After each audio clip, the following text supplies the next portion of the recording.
Entonces, estas 2 horas y 10 que nos queda, voy a absolver preguntas esenciales de el tema central del trabajo. ¿Cuál es el tema central del trabajo? ¿No? Por eso les recomiendo, jóvenes, leer bien las instrucciones, ¿no? Por eso es que tenemos una plataforma. En la plataforma está ahí fija una información fundamental. Ya, perfecto. No tienen la cultura de leer, ahora ténganla. Adquieran esa cultura de leer bien las instrucciones. No comprenden las instrucciones, profesor, no entiendo esta parte, ¿qué quiso decir? Perfecto. De paso que a mí me dan la oportunidad de agarrar las instrucciones, mejorarlas. Entonces yo también aprendo y mejoro. Entonces en las instrucciones ya están claro que tienen que ustedes ubicar en la historia, en los diferentes momentos de la historia, una permanencia. ¿Qué es una permanencia? Es algo que ocurre permanentemente, pero no una permanencia positiva, una permanencia negativa, un problema, una vulnerabilidad. ¿Pero para qué? Para saber dónde está el problema y toda nuestra vida dedicarlo a eso y las generaciones que vienen. Como tenemos que encontrar un problema profundo y los problemas profundos no se solucionan de la noche a la mañana y son generalmente problemas que requieren una intervención compleja y esa intervención es de carácter profesional, científico, y ustedes son profesionales y científicos, sobre todo de la formación de seres humanos, y en qué rama, en la rama más linda que es la parte estética, entonces ustedes tienen que tener claro esa permanencia en la historia. ¿Para qué están estudiando este curso? Para saber fechas, nombres, dar discursos lindos, ser eruditos en una conversación. No, eso sería frivolidad. Están estudiando este curso porque la historia es la ciencia del análisis de las causas de los problemas y también los factores que pueden solucionarlos. Ah, se estudia ciencias sociales para curar y mejorar la sociedad, para encontrar los problemas profundos, sus causas más íntimas y a partir de eso curarlas. No se estudia ciencias sociales para saber, vanagloriarse cuándo ha sido la guerra de los 6 días, cuántos artículos tenía la primera constitución del Perú, que son baladís, que no tienen sentido. Se estudia ciencias sociales para intervenir sobre la sociedad en factores críticos y vulnerables que tiene, de tal manera procurar un bienestar común, como nación, como sociedad, como colectivo, como comunidad imaginada, algunos dicen, ¿no? Como una comunidad. Ese es el fin de lo que están haciendo. El fin de vuestra carrera también es eso. ¿Por qué el Estado invierte en ustedes? Porque el Estado quiere solucionar el problema de la poca y deficiente educación estética que hay hasta ahorita, ¿no? Te enseñan teatro, Calderón de la Barca, te enseñan la vida de Cervantes, de Bizet, de Rembrandt, pero no te enseñan a valorar, a hacer un poco de Rembrandt, a dibujar un poquito, a cantar un poquito, siquiera a valorar el canto. Te aburren con datos y datos, ¿no? Entonces está faltando una formación y esa falta de formación, fíjense cómo estoy haciendo un análisis ahorita con esto, un análisis estructural, esa falta de formación hace que no tengamos seres humanos. Cuando un ser humano no sabe expresarse estéticamente, le falta algo, algo le falta. Te puedes expresar oralmente, pero si no te expresas estéticamente, si no tienes clase, calidad, calidez, no sé si ustedes se han dado cuenta cómo yo me expreso, tengo dotes de oración también, ¿no es cierto? Entonces también estoy haciendo arte, no solo estoy haciendo ciencia, cómo me expreso, cómo hago las clases, han visto que tengo también una formación estética. Entonces, esa parte está faltando, gente seca, gente que no sabe expresarse, gente que no tiene ni siquiera calidez en la mirada, que no sabe hacer ni siquiera un dibujito o algo así, o cantar un poquito, o hacer alguna cosa moldeable. O sea, gente así que ni siquiera valora, ya. De repente Para ser artista tienes que ser un ángel, otra naturaleza. Pero de repente por lo menos valorar. Entonces, este curso es para que ustedes entiendan un problema estratégico y de permanencia. En realidad nacional es estratégico, ¿ya? De la actualidad. En historia del Perú es encontrar ese problema, pero en el tiempo, ¿ya? Entonces, cuando están haciendo vuestros trabajos, me presenta una masa de conocimientos. No me dicen, tienen que ser bonito, tienen que hacer con párrafos, tienen que hacer con subtítulos. Primera partecita, ubicación del problema estratégico. Segunda partecita, demostración del problema estratégico. Me ponen unas carátulas tremendas que no tienen ninguna función, pero deberían más bien bonito en la entradita ponerme un pensamiento, ¿no? Como me han hecho algunos de ustedes, algo que reflexione, un resumencito que te motive, un buen título que te motive. Entonces tienen que aprender a redactar, porque ya les he dicho, vuestra arma de ustedes que van a ser titulados y bachilleres científicos en arte, va a ser escribir y escribir. Ustedes ya están formándose no solo para hacer el arte factual, el artistas propiamente dichos, sino para ser teóricos del arte. O sea, ustedes ya son más que artistas, van a ser teóricos, ni siquiera críticos del arte, porque críticos hay un montón, ¿no? Dicen cosas, que esta obra está bonita, que esta presentación, esta temporada artística, bla, bla, bla, bla, bla. Pero ustedes van a ser científicos del arte, van a tener que explicar el arte a partir de análisis sociológicos profundos. Entonces, tienen que desde la escritura ya estar familiarizándose, ¿no? Y entonces la SUNEDU, el Ministerio de Educación, nos dice a la universidad, los profesores tienen que ser científicos y las clases tienen que ser de nivel científico e investigativo. Entonces, por eso estamos cumpliendo la ley de licenciamiento que se va a licenciar nuestra universidad, pero va a requerir que a ustedes les van a tomar muestras y ejemplos, al azar van a tomar uno de ustedes y van a decir, a ver, escríbeme un papel. Te van a dar un papel, dos papeles, un lapicero, te van a dar un lapicero y te van a poner una manzana ahí, en un cuarto cerrado. Y te van a decir, señor, tiene 15 minutos para hacerme un paper. ¿Un paper? ¿Qué es un paper? Un paper es un papelito donde escribes, ¿no es cierto?, el problema, la hipótesis y cómo lo demuestro. Eso se llama paper, ¿ya? Es un escrito que más o menos tiene la estructura de un plan científico mínimo. Eso se llama paper, ¿ya? Entonces, es lo primero que te piden, es lo primero que te piden. Entonces, te dan 15 minutos. Si tú no sabes plantearte un problema, una pregunta, y esa pregunta lo conviertes en hipótesis, por ejemplo, ¿no? El problema del Perú es el pensamiento feudal. A ver, hipótesis, solución. La solución es remontar a un pensamiento de una nueva ilustración, un pensamiento liberal, un pensamiento moderno, de justicia, libertad. Ya está. Tercera parte, demuéstramelo con pocas palabras. Hacer síntesis es más difícil, ¿eh? Por eso que yo a veces digo, hagan bastante, pero no me copien, pues no copie pega.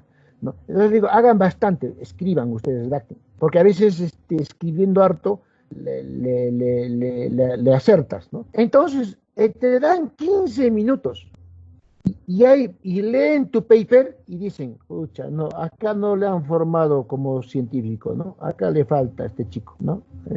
No sé cómo le han aprobado los cursos así, ¿no? Entonces, pero si acertan, está bien, acá están formando bien, ¿no? Sí, están formando bien, los jóvenes ya tienen idea de lo que es un problema epistemológico, tienen idea de lo que es una hipótesis y tienen idea de lo que es una demostración de la hipótesis. O sea, ya están ya a nivel científico y son innovadores y son críticos, ¿no? Entonces, ese es el trasfondo de todo el curso. No es enseñar fechas, nombres, no sé de dónde han sacado ese concepto de que eso es la historia, ¿no? Todavía tienen pues, ese concepto, ¿no? Del historiador, el viejito que viene y les cuenta, ¿saben qué? Yo he sabido de un nieto, bisnieto de Tupac Amaru, que Tupac Amaru fue por Aranjarajay y así le capturó al virrey Areche y así le hicieron. No, pues eso no es historia. Eso será pues cuentito de sobremesa, ¿no? Este, erudición de un sabio del pueblo, bonito, ¿no? Que sirve para que ¿no? Él vea su sentido de pertenencia, sus emociones, que está también sagrado, ¿no? Eso hay que respetar. Pero eso no es historia, ¿no? Entonces, Guido, dime, ¿levantaste la Eh, mano, Guido? sí, sí, sí, sí, profe, gracias. Ujú, Bueno, profesor, respecto a lo que está manifestando usted, bueno, en sí la historia viene a ser, ¿no?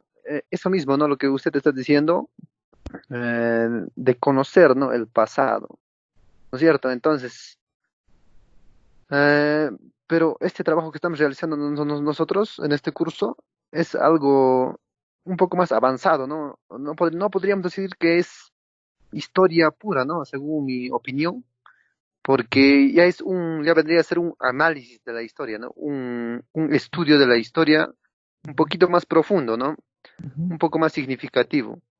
ujú. Pero conocer la historia en el colegio, por ejemplo, ¿no? El curso de historia es para conocer, ¿no? De que el inicio, prehispánico, colonia, la república, conocer, ¿no? O sea, saber qué es lo que ha pasado en el pasado, ¿no? Ujú. Sí, pero mira, estás en lo cierto.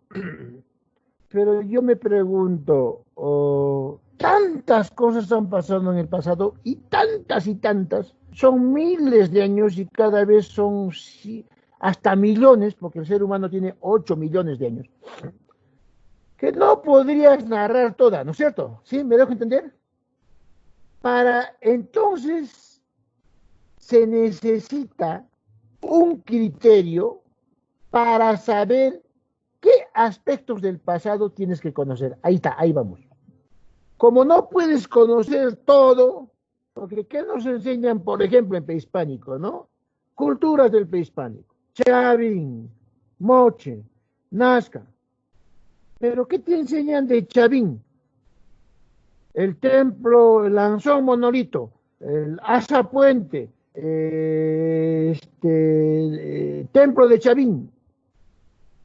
Las Pero cabezas clava. claro, Nazca, Asa Puente, Asa Gollete. Yo digo, ¿para qué te ayuda en la vida saber cómo es la plazoleta de Chavín de Huanta? ¿Cómo es el lanzón monolito? ¿Cómo es el estilo horror al vacío del arte Chavín? ¿Para qué? ¿Para qué?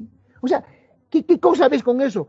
Si lo más importante de Chavín es más bien que comprendas cómo se forma el Estado peruano. El Estado peruano se forma en Chavín. El Estado, o sea, la primera institución que organiza toda la sociedad y estructura, la civitae, la civilización, la civitae, se forma en Chavín. Eso debían enseñar mejor que cualquier otra cosa. ¿Te das cuenta cómo te han banalizado la historia? Ni siquiera te enseñan lo que realmente vale. Ni siquiera. Pero no es solamente el Estado lo más importante. Ya, y les he dado y voy a tomar examen, creo que voy a hacer algunos tipsitos para tomar algunos exámenes de conocimiento, complementando, porque no me están leyendo y no se está viendo en los trabajos. ¿Dónde se ve que si estás leyendo o viendo o no los videos que estoy dando en los trabajos? Por eso que les pongo a veces observaciones un poquito fuertes, tomando en cuenta que por supuesto están avanzando, ¿no? Sin ser injusto. En ese video de Chavín se ve cómo lo que mueve al ser humano es el miedo,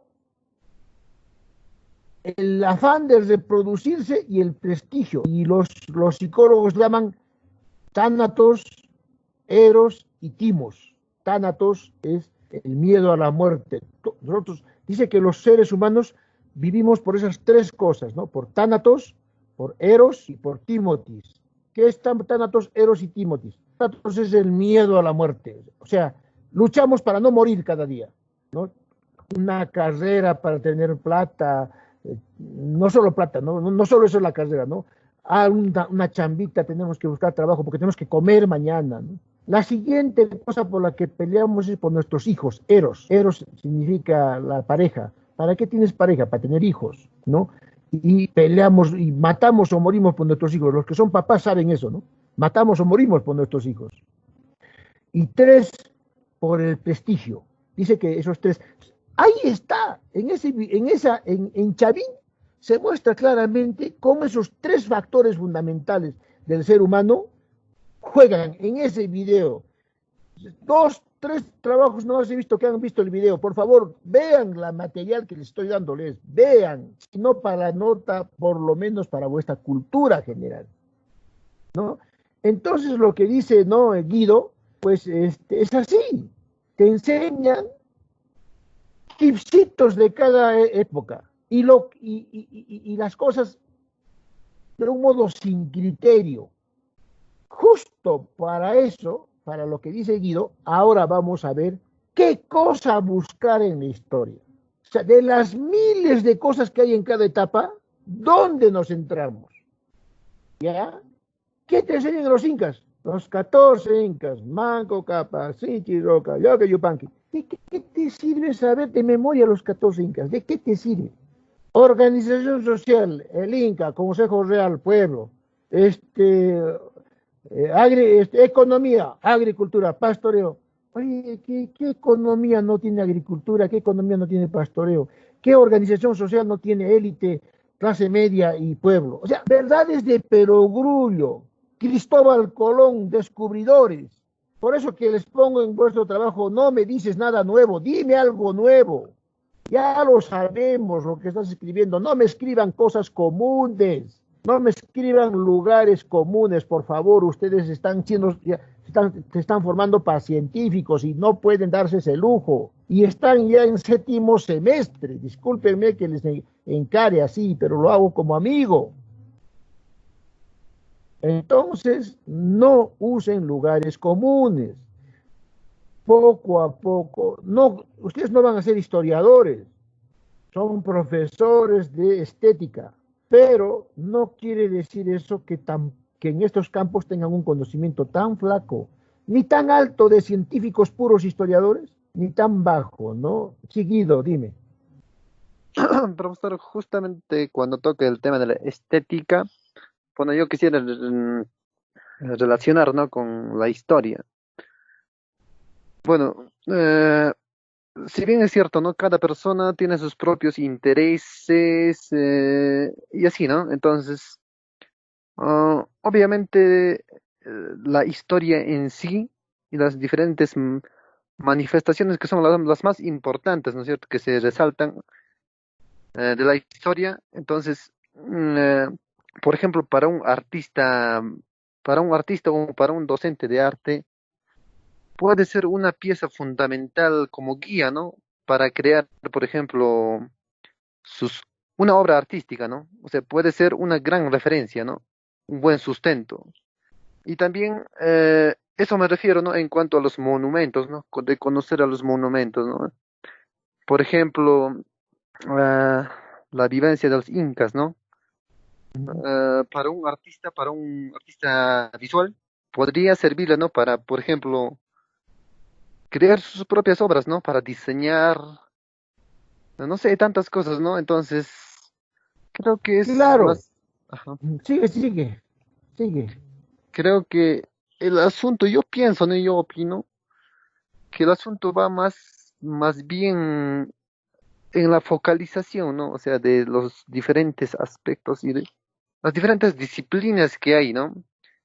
Profesiones, especialidades, ¿no? Y cada uno va a requerir un cierto tipo de enseñanza, ¿no? Estrategia de la enseñanza de la historia, ¿no?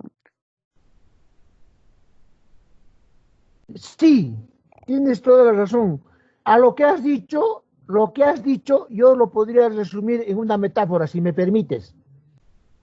Para sacar un poquito de oro, así una pepita chiquitita, debes remover cientos y no miles de toneladas métricas de tierra, ¿no es cierto? Para que se haga un poquito de diamante en la naturaleza, la tierra tiene que presionar cientos, si no millones, miles de millones de carbono. Y uno de esos sale diamante. Para que ustedes creen ese orito o ese diamante que se llama una obrita pequeñita, tiene que haber, igual como mueven tierra, un mar de conocimientos que se resume en esa obra. Los mejores artistas son los más cultos, los mejor preparados, los que más vida intensa han tenido, los que han tenido ideales. Una cosa es tener ideas, que son conocimientos, y otra tener ideales que están acá en el corazón. Ideales cuando tú luchas por causas nobles, la justicia, la libertad, la dignidad humana, la democracia, por ejemplo, ¿no? Entonces, no es solo cuestión de conocimiento lo que dice Guido, ¿no? Y en historia no es solo conocer por conocer cualquier aspecto de cada etapa. Tienes que ir con una mirada. ¿Qué quieres mirar? Pero esa mirada, ese qué quieres mirar, te lo tiene que dar el presente. Si yo quiero mirar en la historia algo, tendré que partir de lo que estoy viviendo. Y la mayoría de vuestros trabajos, muy bonito, les falta estructurar, es cierto. Redactar, por favor, redacten bien. Redacten bien. Ya no voy a hablar de quienes han copiado y pegado.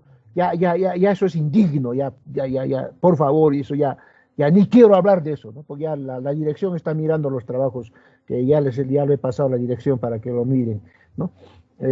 Para que vean si realmente es esto, porque eso infringe los códigos. Entonces, ya no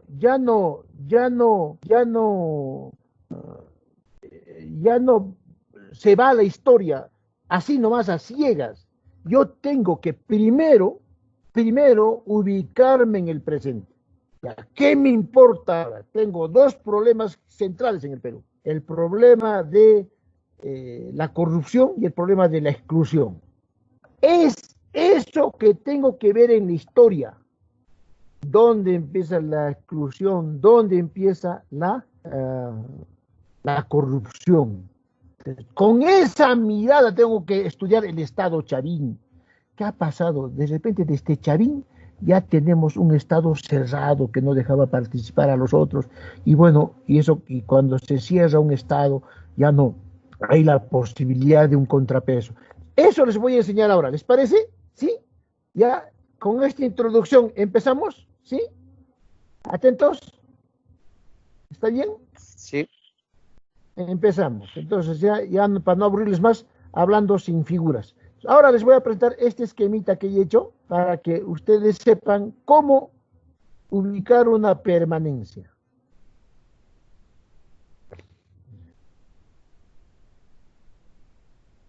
¿Se ve? ¿Se ve el esquemita? Sí, profesor, sí, sí se ve. Ya está. Entonces, lo que decía, ahora sí, les explico lo mismo que les he estado diciendo, pero con este esquemita, ¿ya? Entonces, yo primero me concentro acasito en el hoy, ¿ya? Pero antes de eso, quiero que lean esto. ¿Quién me puede leer? A ver, ¿me puedes leer, Naidu? Léeme qué dice ahí para todos.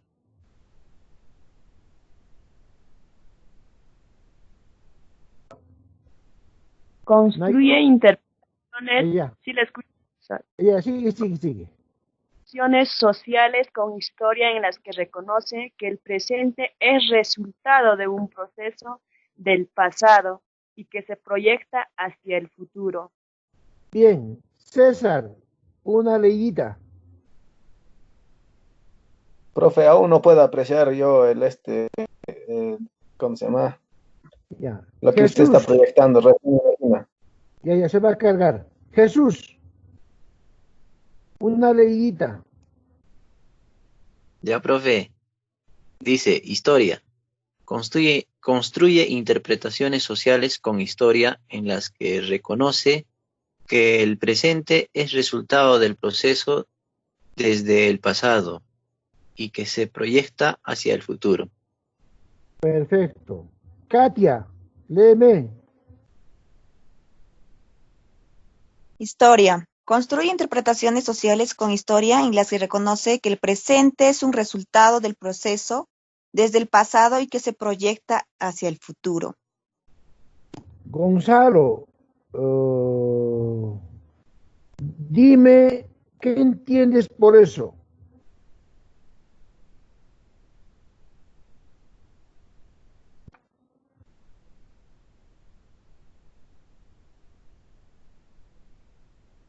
Gonzalo. Profesor, disculpe, me preguntó a mí, disculpe, está en una bulla tremenda aquí en la casa. Dígame, profesor, por favor, disculpe. Hemos leído un concepto y te pedía qué piensas sobre eso. Ah, ya, muy bien, profesor. Bueno, si bien es cierto, sabemos que la historia es bueno, nuestro presente, hablando nosotros en persona, nuestro presente es el fruto de lo que ha sido lo anterior, las cosas que hemos creado, las hemos creado gracias, las tenemos gracias a lo que ha pasado en nuestro, lo que ha sido nuestro pasado, ¿no? Entonces, aquí yo entendería de esto, ¿no? Construye interpretaciones sociales con historia en las que reconoce que el presente es resultado del proceso desde el pasado y que se proyecta hacia el futuro. Sí, profesor, o sea, decirle que todo lo que hacemos en el pasado es un gran referente, sea bueno o malo, es la representación fija de lo que es nuestro presente. Y bueno, y esto se va a proyectar al futuro. Si es que son cosas buenas, de lo mejor. Si son cosas malas, también se van a reflejar. Entonces, ¿qué nos queda a nosotros? ¿Tratar o tenemos que cambiar esas situaciones? Gracias, profesor. Katia, ¿qué dices? Profesor, básicamente es un reflejo, ¿no es cierto? Todo lo que uno siembra, pues cosecha también, se podría decir. ¿Ya? Y entonces yo lo he podido interpretar de esa manera, ¿no? O sea, ¿qué es fundamentalmente historia, Katia? En conclusión, ¿es pasado o es presente y futuro? ¿Qué es fundamentalmente historia? La historia es lo que ha trascendido, ¿no es cierto? Lo que hemos podido nosotros... ¿Solo eso? Lo que... ¿O es el presente explicado desde el pasado? Básicamente sería eso, creo, profe, lo que usted dice. Claro. ¿Qué dices, Jesús? Estoy de acuerdo, profesor. Justamente como dice el tus palabras, a ver. Claro, justamente como dice el concepto acá, ¿no? Que la historia es el resultado del proceso del pasado, pero reflejado en el presente. Perfecto. Y con una proyección hacia el futuro. Perfecto. ¿Eso qué te suscita? ¿Qué idea te suscita, Jesús, respecto de cómo hacer historia? Eso que acabas de decir, ¿qué implicancias tiene para hacer historia?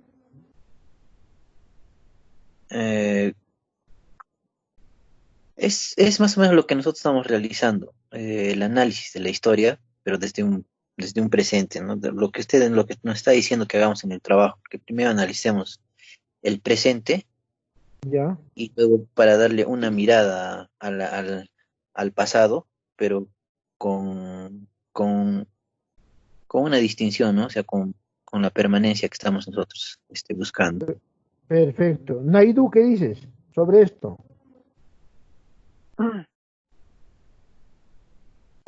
Es cierto, ¿no? Como dice el texto, que O sea, que todo el problema que ahorita lo estamos viviendo viene influenciado desde el pasado.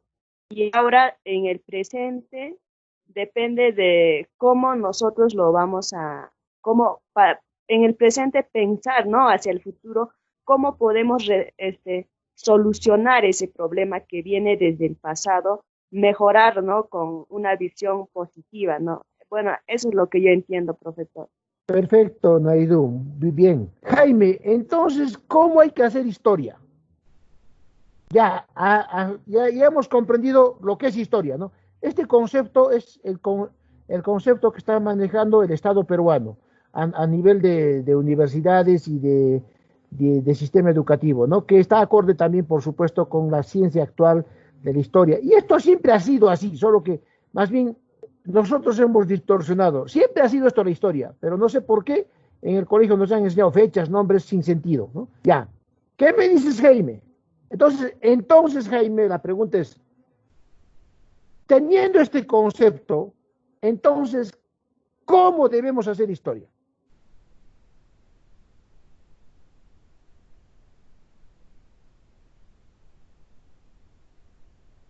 Jaime.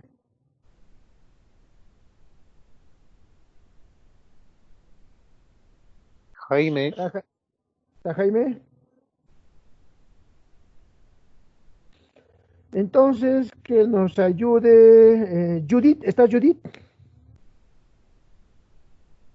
Yanela.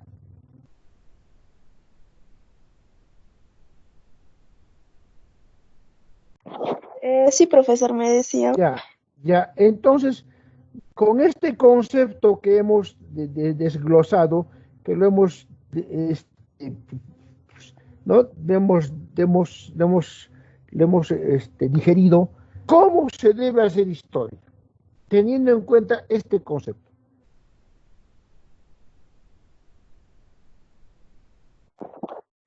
Pues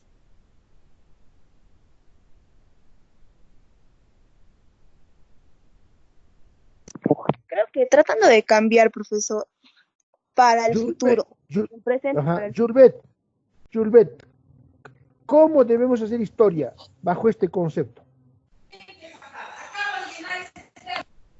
Perdón, profesor, un ratito. Ruth, ¿cómo debemos hacer historia bajo este concepto? Estoy evaluándolos en qué están, por favor. Estoy evaluándolos. Discúlpenme que les diga esto, pero por favor, si no están atentos, si no están siguiendo, no solo en el trabajo se ve, también en la atención a la clase. Ruth, dinos, entonces bajo este concepto, ¿cómo se debe hacer historia?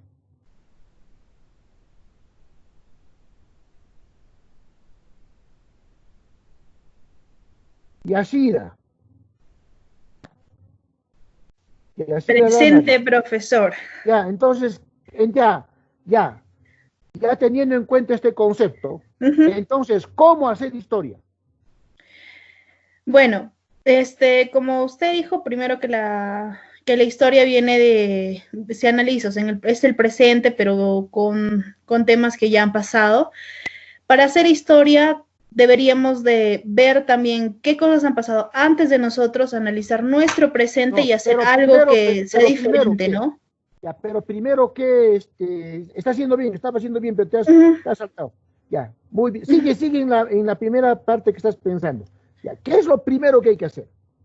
Lo primero que hay que hacer es analizar nuestro presente. Analizar qué es lo que es actualmente, qué es, digamos, por decir, ¿no? Ahorita, el COVID-19, que es el tema, ¿no? Que todo el mundo sabe, ¿no? O sea, analizaríamos el tema COVID-19. En el pasado no había, entonces no podemos hablar de antecedentes del COVID-19. De repente, irnos un poquito atrás, ¿no? De que ya apareció en diciembre y todo eso. Pero para hacer historia sobre el COVID-19, que es investigar sobre él, tratar más el tema, ver cómo podemos solucionar ese problema, y si es que por A o B uno de nosotros, ¿no? Digamos, consigue la vacuna, haría historia, ¿no? Esa sería la idea. Pero no solo es la vacuna o el COVID, es ¿qué ha ocurrido atrás para explicarte y para que haya este COVID? Claro, ¿no?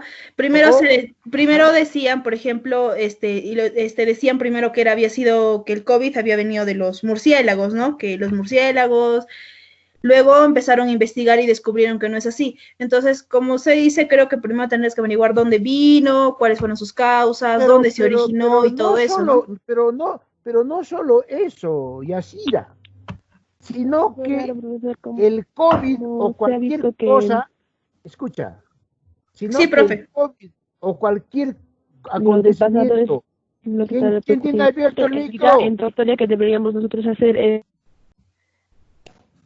sí, no sé quién tiene abierto. ¿Quién tiene el micro prendido? No, yo, profe, yo le estoy escuchando, no estoy hablando y todo está en silencio. Uno de mis compañeros tiene el micro prendido. Ya, alguien, y pongan atención pues a la clase, por favor. Estoy haciendo preguntas, no me están siguiendo. No es así, pues. No es así. Y yo estoy evaluando eso. Y no es que sea amenaza o nada, sino que tenemos que respetarnos. Es por eso que no están haciendo el trabajo bien. No, yo veo la clase, veo la grabación, veo las pautas que me dan. Y no es así. La clase te ayuda. La participación te ayuda. Mejora. Por algo se llama clase, pues, ¿no? La función de la clase es socializar, aprender interactuando, socializando. Entonces, esténse atentos, pues. Esto para los que no están atentos, pero para los que están atentos, mis felicitaciones, ¿ya? Bien, entonces,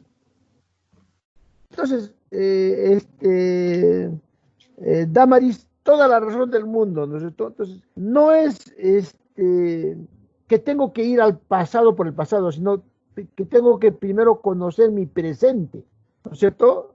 Estar consciente de lo que veo y con esa mirada ir al pasado. Entonces, ahorita les voy a explicar cómo, ¿ya? Gracias, Damaris. Ya, Miren, profesor. Muchas gracias. Entonces, fíjense, el COVID, por ejemplo, que decía Damaris, ¿no es cierto? No es solo una pandemia o un virus, es el resultado de situaciones estructurales. Tiene que ver con la irresponsabilidad del ser humano frente al medio ambiente. Tiene que ver con un sistema económico enajenante. Tiene que ver con que en Japón y en los países grandes la gente está trabajando 14, 16 horas para tener más plata. Y al trabajar 14, 16 horas está matando de su presupuesto de tiempo el esparcimiento, la vida de calidad, la vida emocional. Cuando tú un pollito antes sacabas en 30 días, ahora sacas en 15 días, a ese pollito todo el día le pones un foco, le haces comer, pero algo en su organismo está generando un tipo de anticuerpo o falta de defensa que te lo va a transmitir a ti.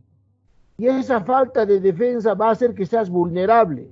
O sea, estamos produciendo a tanta velocidad las cosas, con tanta esclavitud humana, pero solapada, ¿no es cierto? Con tanta baja de calidad del medio ambiente, con tanto estrés y tensión que no te da tiempo para pensar, tanta velocidad en la historia, que cualquier virus, y los virus viven 3.000 y 4.000 años antes de nosotros, cualquier virus, sí o sí, cualquiera nos iba a atacar. ¿Me entiendes, Damaris? ¿Sí? Sí, profe. Sí, le estoy entendiendo. ¿Te das cuenta la diferencia entre el análisis del virus en sí y las condiciones que han creado el virus? ¿Te das cuenta? Sí, profe.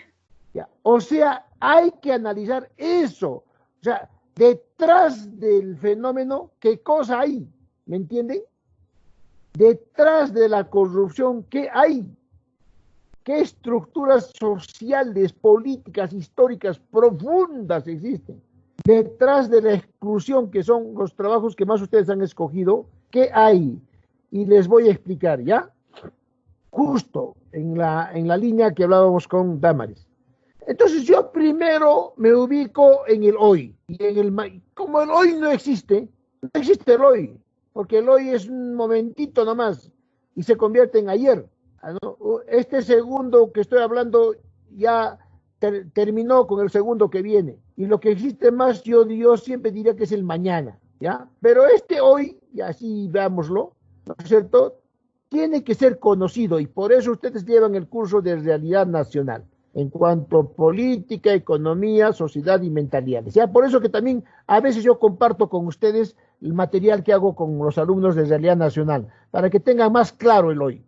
Entonces, por ejemplo, yo quiero analizar el problema de la corrupción, ya aquí estoy señalando. Por favor, síganme, ya, síganme para que después no digan, profesor, mi trabajo, revísemelo, no me ha dicho nada. Te estoy diciendo acá también en la clase, ¿no? Entonces, usted me ha puesto que tengo que hacer tal aspecto, que tengo que ver cómo impacta la causa y la permanencia, pero eso no me ha dicho. Claro, no le he dicho porque no estaba en clases o no estaba atento. Por favor, atentos. Entonces, pero el problema de la corrupción, el problema del COVID, el problema de lo que está pasando ahora, tiene un trasfondo. El problema del COVID, el trasfondo es el desorden frente a la naturaleza y a la biología, ya está. El problema de la exclusión es un problema que yo necesito un discurso, una idea justificadora para excluir al otro y justificar mi poder. El trasfondo del problema de la corrupción es que no hay contrapeso de poder. Nadie contrapone y controla al corrupto. ¿Me dejo entender? O sea, por eso es importante conocer la realidad nacional para ver que cada problema tiene un trasfondo. O sea, la corrupción pues no es corrupción, no es solo porque hay unos pillos en el Estado, siempre van a haber. Pero si están prosperando esos pillos es porque nadie los controla y hay un sistema jurídico político que ahorita estamos peleando. Justamente por eso se ha disuelto el Parlamento. El Parlamento se ha disuelto para mejorar, democratizar, hacer más justo el sistema jurídico político, que es la clave. Ahí está la parte estratégica. Ahí está. Ahorita lo estratégico en el Perú es el cambio de las estructuras jurídico-políticas. ¿Y qué está haciendo el Parlamento? Nada. Se han ido a acomodar otro Parlamento. Pero ese no es el problema. El problema es que la ciudadanía no está haciendo nada. Ya sé que estamos en COVID, pero hay que seguir siendo ciudadanos, ¿no es cierto? Por decirte, esa sería mi lectura, ¿no? Entonces, como yo acá con verdecito, mira, todo lo que es corrupción es verdecito, ¿ya? Verdecito. Entonces yo quiero explicarme la corrupción en su fenómeno más profundo. El fenómeno de la corrupción es que no hay contrapeso de poder. Ese es el problema. No es tanto la corrupción. Como dice mi abuelita, en arca abierta justos pecan. Si no te controlan, pecan nomás, pues, ¿no? Sería sonso, como dicen, ¿no? Eso también es inmoral. Pero el problema de la corrupción es que no hay contrapeso de poder, punto. Ese es el factor central. No es que haya gente con falta de valores, que la han educado mal, bla, bla, bla, bla, bla, bla. No. Todos robarían si es que tendrían oportunidad. Todos. Por eso es que el poder sin control siempre es corrupto. Toda dictadura, aunque ustedes digan la mejor dictadura, la dictadura más perfecta, no existe. Toda dictadura es ladrona, es abusiva. Siempre la falta de control de poder permite todo, exclusión, robo, incapacidad, ¿ya? Entonces, para ver este problema, es que voy a la historia. No es que es al revés. No es que yo voy no es que la historia me va a llevar a esto, no. Es el presente que me va a llevar a la historia. Entonces, aquí viene la pregunta que hacía al principio. Entonces, ¿qué cosa quiero ver en la historia? De los millones de acontecimientos que existen en el siglo XVI, XVII y XVIII, ¿no? Y vamos a ir por etapas para ser didáctico, de los millones de acontecimientos, yo no voy a hablar pues, de Azapuente, de estilo Chavín, horror al vacío. ¿Te dan cuenta las tonterías que nos han enseñado? Cosas que no tenían sentido. Yo no sé para qué te sirve saber Azapuente, organización del señor Chavín, que queda en el departamento de Ancas. No sé para qué. Que Nazca queda en Ica, que Nazca Paracas, Nazca Necrópolis. No sé, ¿para qué te sirve eso? Si es que no te vas a explicar algo del presente. Entonces, yo con esa mentalidad, con este enfoque, me voy a buscar. No hay contrapeso de poder. Entonces tendré que buscar en la historia, ¿por qué no hay contrapeso de poder? Y eso implica que tengo que buscar organizaciones de poderes fuertes y cerrados.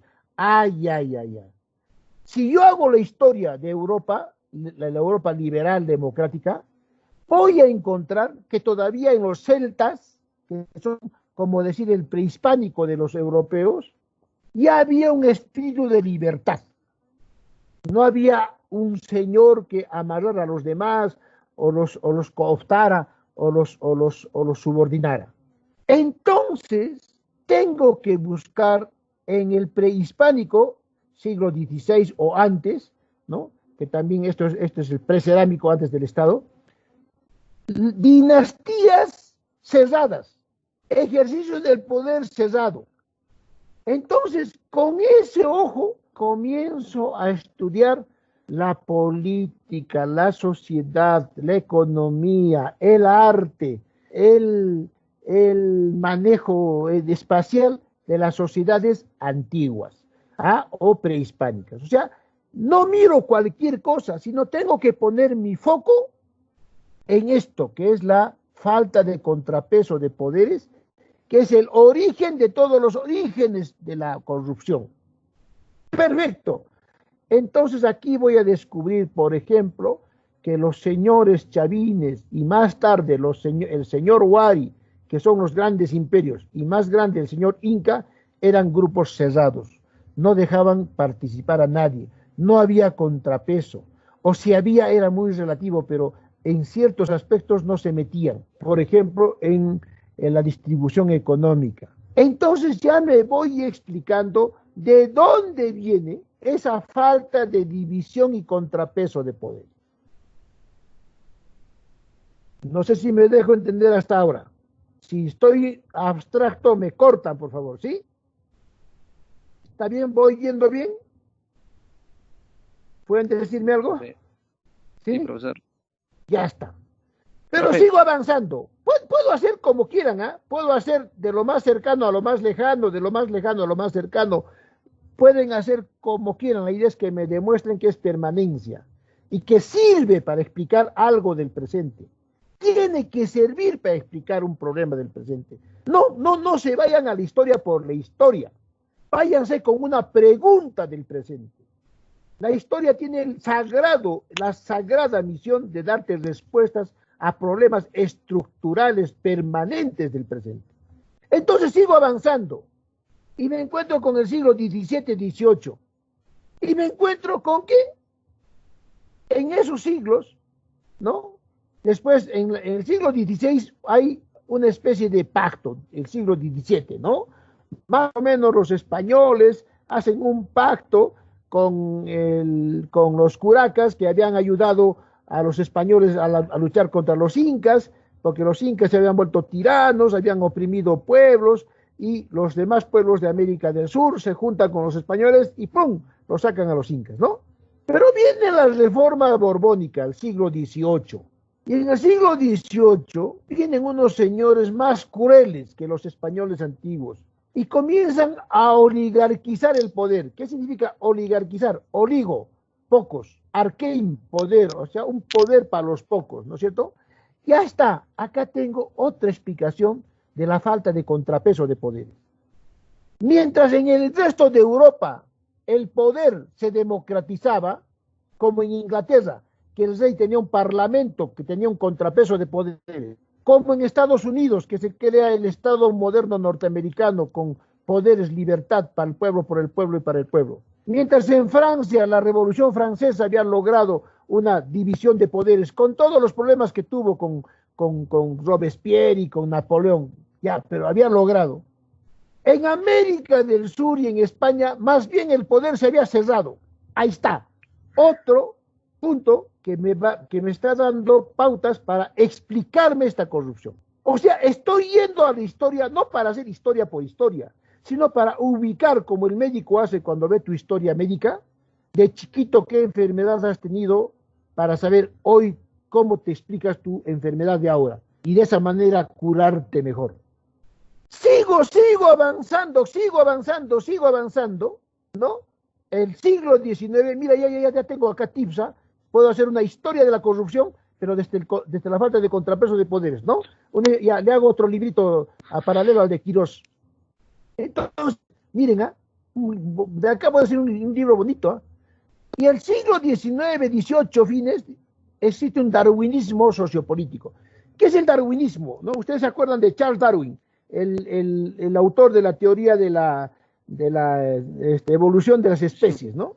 Según Charles Darwin, los más fuertes son los que tienen que sobrevivir, ¿no? Claro que eso no lo ha dicho Charles Darwin, ¿no? Muchos de los que repiten a Charles Darwin para uso político, para uso de justificación de racismo, lo han usado así, ¿no es cierto? Que tiene que ser así, los fuertes nomás, ¿no? Entonces, el siglo XIX, como es un siglo de la revolución industrial, la máquina, el vapor, la electricidad, la química, la industria, pero en manos de unos pocos, no se olviden que esa industria, ese vapor, no está en manos de gente que quiere la libertad, sino como ha fracasado en Europa la revolución francesa como un proyecto de toda Europa, ¿no es cierto? Y como Robespierre ha cometido excesos, la gran burguesía y el gran feudalismo se juntan y promueven la revolución industrial para restaurar su poder.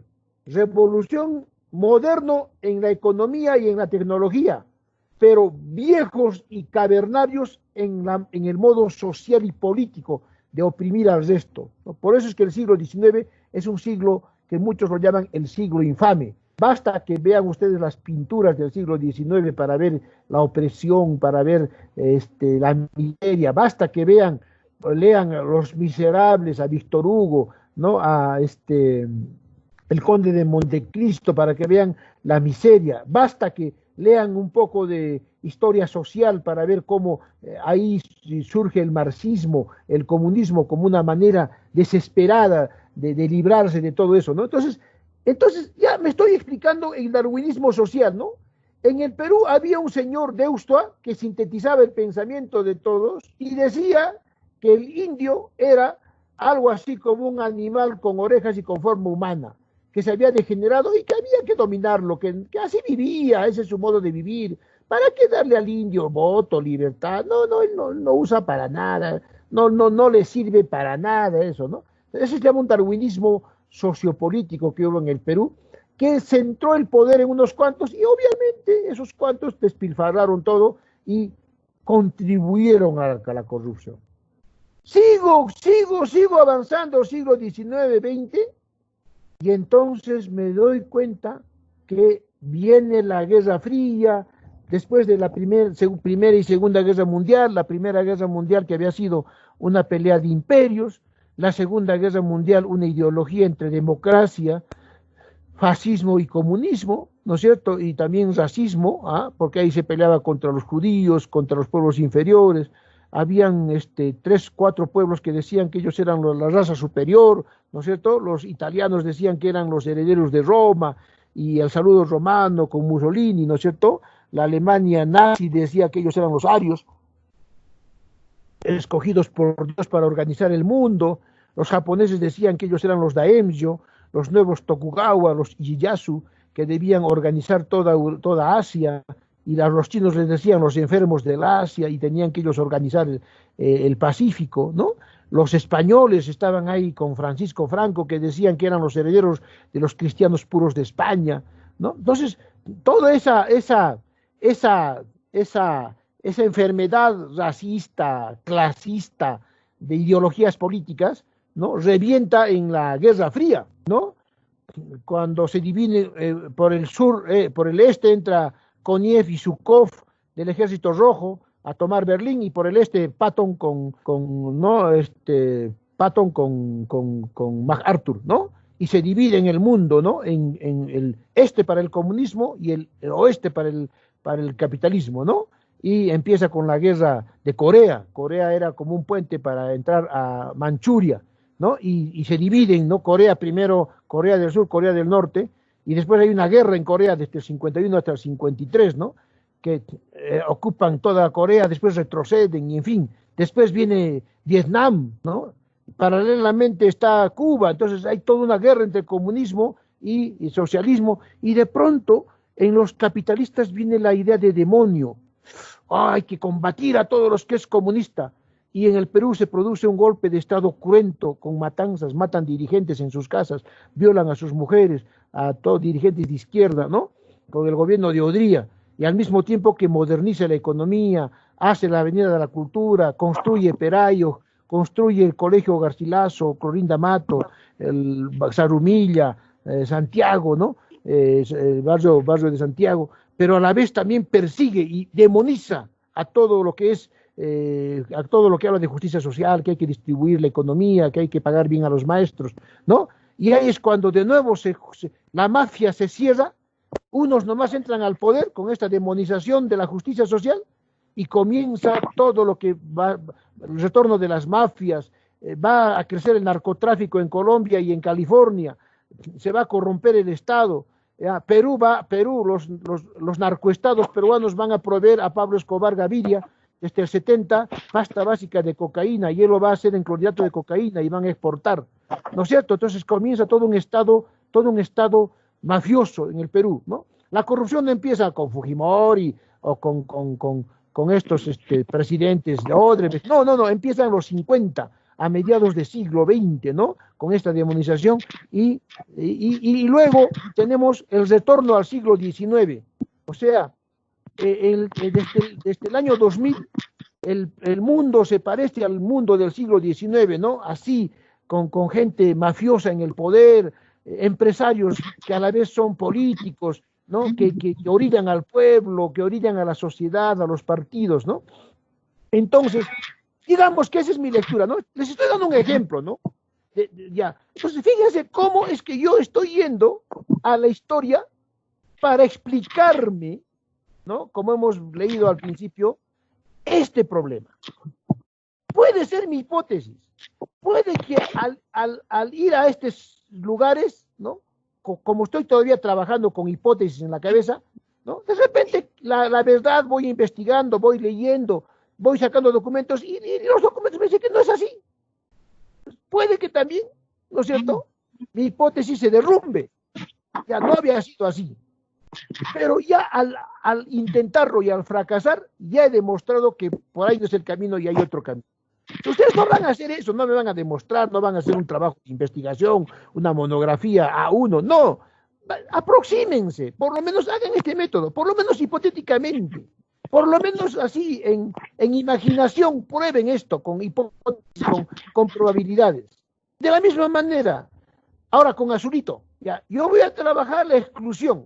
Entonces tengo que ir atrás para ver los orígenes de la exclusión. ¿Pero qué es la exclusión? La exclusión es exclusión, por eso que yo cada vez que ponen ustedes exclusión, cada vez que ponen ustedes corrupción, yo digo, pero ¿a qué te estás refiriendo con la corrupción? Porque es una palabra muy, muy vaga. Explícame algo, caracterízame la exclusión, caracterízame la corrupción, ¿qué aspecto quieres tocar tú de la corrupción? ¿Qué naturaleza de la corrupción? Porque son dice todo y dice nada, ¿no? Ya, corrupción es que se roban todo, ya está, pero fíjate fíjate un punto en el que tienes que explicar, ¿ya? Entonces, por ejemplo, la corrupción es falta de contrapeso de poder, ¿ya? Puede ser la corrupción una cultura de falta de respeto al bien común, no sé, lo que tú quieras, pero tengo una lógica. Lo que estoy evaluando es la lógica, no las conclusiones.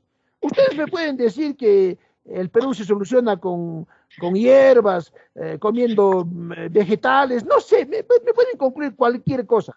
Eso no voy a calificar yo. Lo que voy a calificar es si están usando el método. ¿Alguien tiene prendido el micrófono, por favor? Lo que voy a calificar, lo que la universidad, a la universidad le interesa, es si ustedes están logrando un método científico, razonable, si están usando una racionalidad de algún nivel, ¿ya? Eso es lo que interesa, no tanto las conclusiones, porque eso se puede ir mejorando a medida que ustedes vayan conociendo las cosas. Entonces, si yo quiero hablar de corrupción, de exclusión, ¿no? Si yo quiero hablar de exclusión, en realidad la exclusión no funciona solita. Tengo que explicar la exclusión. La exclusión no es que yo soy racista porque me da la gana. No, tiene una razón de ser. La razón de ser de la exclusión, del racismo, de la discriminación, es que yo necesito crear una justificación para dominarte a ti. O sea, necesito decir que yo soy superior a ti y por eso te domino. Entonces, es fruto de un estado o de una mentalidad feudal todavía. Ahorita el poder no es tanto quién es superior, ahorita el poder se basa en la legitimidad del pueblo. Vale decir, ejerce el poder quien tiene la legitimidad representativa del pueblo, de la ciudadanía, de la nación. ¿No es cierto?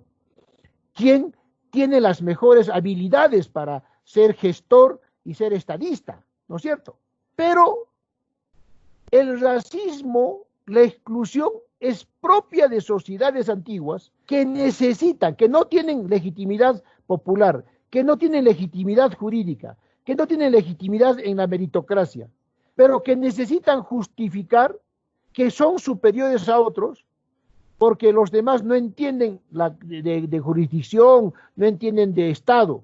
Pero en una sociedad como ahora, donde ya todos sabemos que es Estado, que tenemos que organizarnos, ir a esas justificaciones ya nos dice que ese Estado es precario y que también nosotros somos precarios. Porque si funciona ese discurso, es que lo estamos creyendo. Y si lo estamos creyendo, es porque también nosotros estamos en la época feudal, en la época de siervos. Y eso también es grave. Entonces hay que ver ahí, ¿no es cierto?, cómo es que tiene que haber justificación de superioridad o inferioridad de las condiciones humanas, cuando hoy sabemos que las razas no existen, que todos los seres humanos somos igualitos, que la única diferencia que hay entre nosotros es el tipo de inteligencia, el tipo de habilidades que tenemos y que todas sirven, que finalmente todas las cualidades nos hacen seres en condiciones y en aptitudes igualitos unos a los otros. Entonces, esas ideas del racismo, las ideas de raza, cuando tú hablas la palabra raza o etnia, ya de por sí ya estás diciendo que hay unos que son superiores y otros que son inferiores. Hasta el usar la palabra raza, cuando dicen la raza indígena, he visto muchos trabajos, la raza tal, ya el hecho solo de decir raza, ya estás aceptando que existen razas. Y eso no es posible, no puede ser, no puede ser, no existen razas, porque el concepto de raza implica que hay uno superior y otro inferior.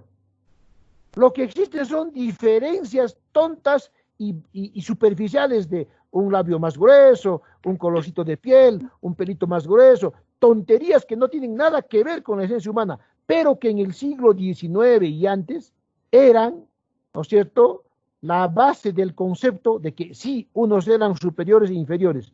El labio grueso quiere decir que tiene inteligencia pequeña, la piel negra quiere decir que sus neuronas son cada vez menores, tonterías.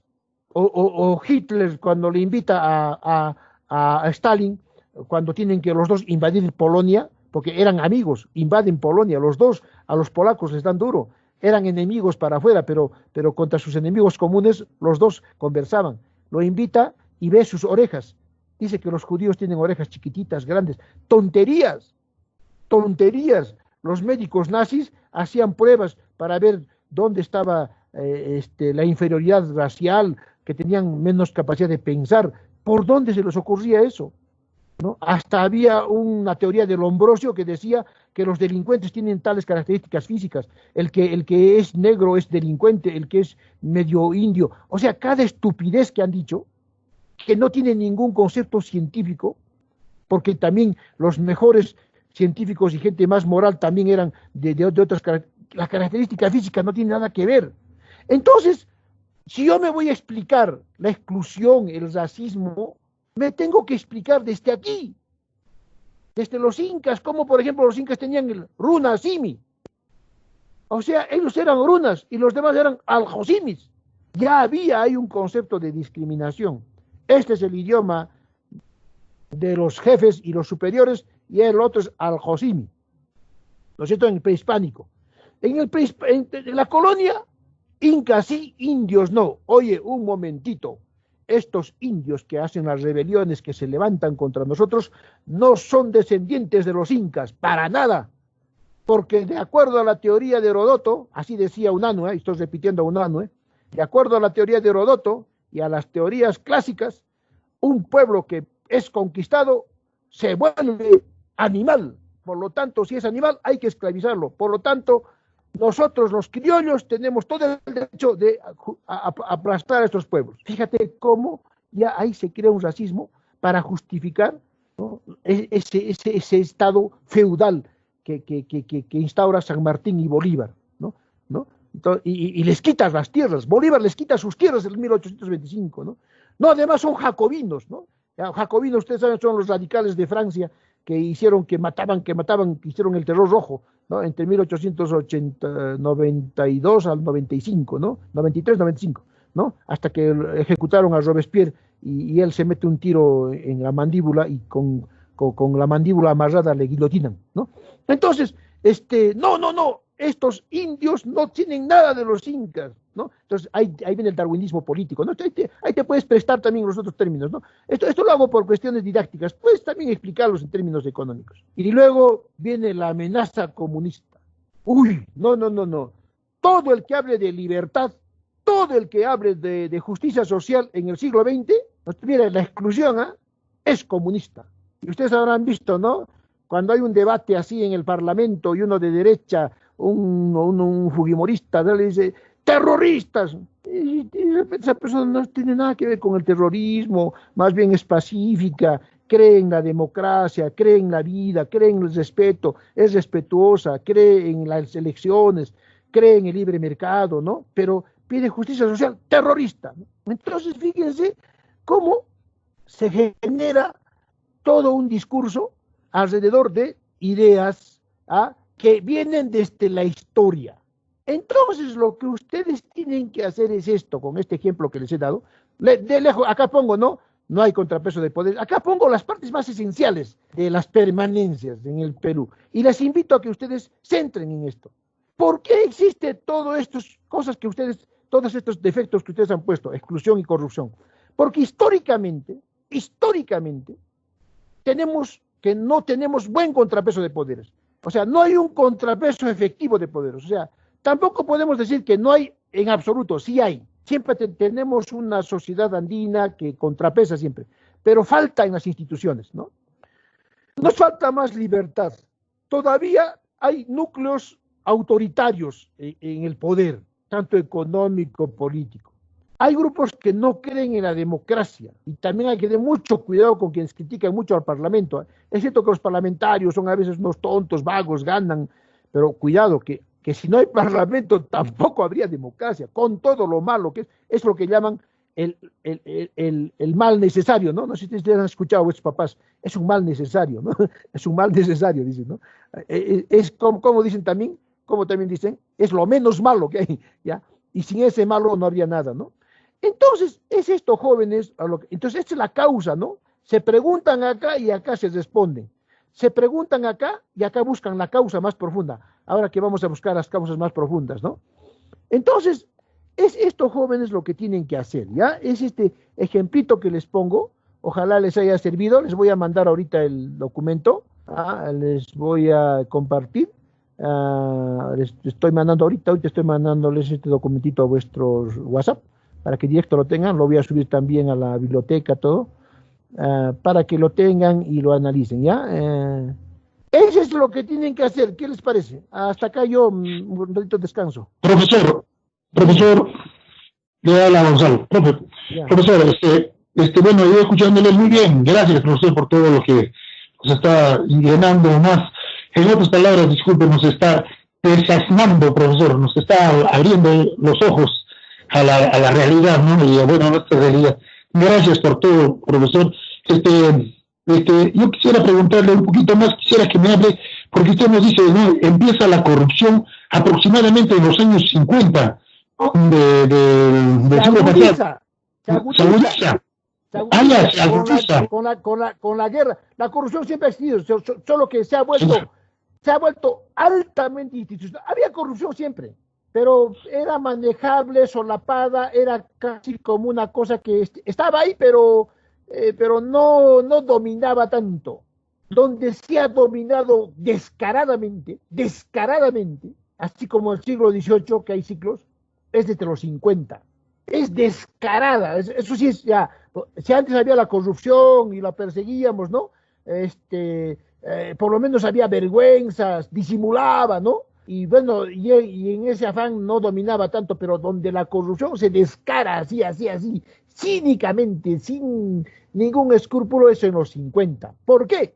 Porque en los 50 empieza la Guerra Fría. La Guerra Fría primero empieza porque la idea era eliminar a los comunistas y fascistas, ¿no es cierto? Que ambos son totalitarios, ambos, son igualitos. Hitler, Mussolini, con Stalin, con Castro, con Mao Zedong, son lo mismo, solo que uno es rojo, el otro es negro, ya está. Entonces, pero por esas cosas de la historia, Hitler le gana más su estupidez e invade Rusia, ¿no? ¿No? Y ni siquiera había terminado de invadir Inglaterra e invade Rusia, ¿no? Y hace que, bueno, pues Rusia, por invadido, y Norteamérica, que está con Francia ya ocupada, Inglaterra con las justas, ¿no? Tiene que aliarse pues, con Rusia contra los nazis, porque los nazis tienen buena tecnología de primera. En un año nomás mejoraban sus tanques, sus aviones, pasan de aviones hélice a aviones a reactor, pucha, unos tanques maravillosos, una técnica, ¿no? Hasta que los rusos pues, les sacan el alma en Stalingrado, en Minsk, en Novorossiysk y en Smolensk, ¿no? Entonces, ese hecho hace que entre a la escena Rusia, autoritario y totalitario, y que también Norteamérica y el bloque capitalista también se vuelve totalitario y autoritario. Esos dos totalitarismos van a chocar primero en los acontecimientos de Berlín, ¿no? En Berlín hay casi se enfrentan, casi se matan los rusos y los soviéticos, ¿no? Por Berlín, por quién ocupaba Berlín, ¿no? Entonces hubo un puente aéreo para que no muera Berlín, ¿no? Y luego el muro de Berlín, ¿no? El 62, ¿no? Pero en el interín, Norteamérica había conquistado Japón, ¿no? Y Japón tenía preso a Corea. Y al apoyar al irse contra Japón, se fue contra Chiang Kai-shek, que estaba en China.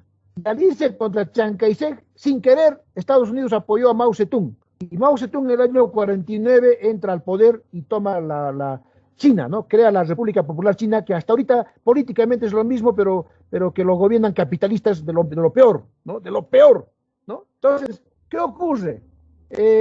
Corea, que es un sitio estratégico porque el que tiene Corea tiene todos los recursos de Asia Oriental, o sea, Manchuria es lo más importante que hay. Entonces, ¿qué ocurre? Justo cuando los japoneses no dan su brazo a torcer, los kamikazes meten lo mejor de sí en Iwo Jima, en Saipei, en Honolulu, están resistiendo a muerte, no se van a rendir los japoneses, prefieren morir ante las ametralladoras y las armas modernas norteamericanas que rendirse, ¿no? Como no se van a rendir, y ya han tomado ya en mayo ya han tomado Berlín, ya no hay los nazis, ¿no es cierto? ¿No? Entonces, ya, y sigue la guerra en Japón, ¿no es cierto? Y están resistiendo los japoneses, ¿no? Entonces, dice, por favor, ayúdame, le dice a Rusia, ¿no? Con Japón. Invaden por Corea, por el norte, los rusos. Y más el avance de los norteamericanos, más las 2 bombas atómicas, ¡bam! Entonces, en ese afán, como les habían dado carta blanca a los rusos y a los chinos, ¿ah? Entonces Corea queda como algo así por definir. Ya vencido Japón, salen las tropas de Corea y la mitad de Corea del Sur se queda para los capitalistas y la mitad para los comunistas.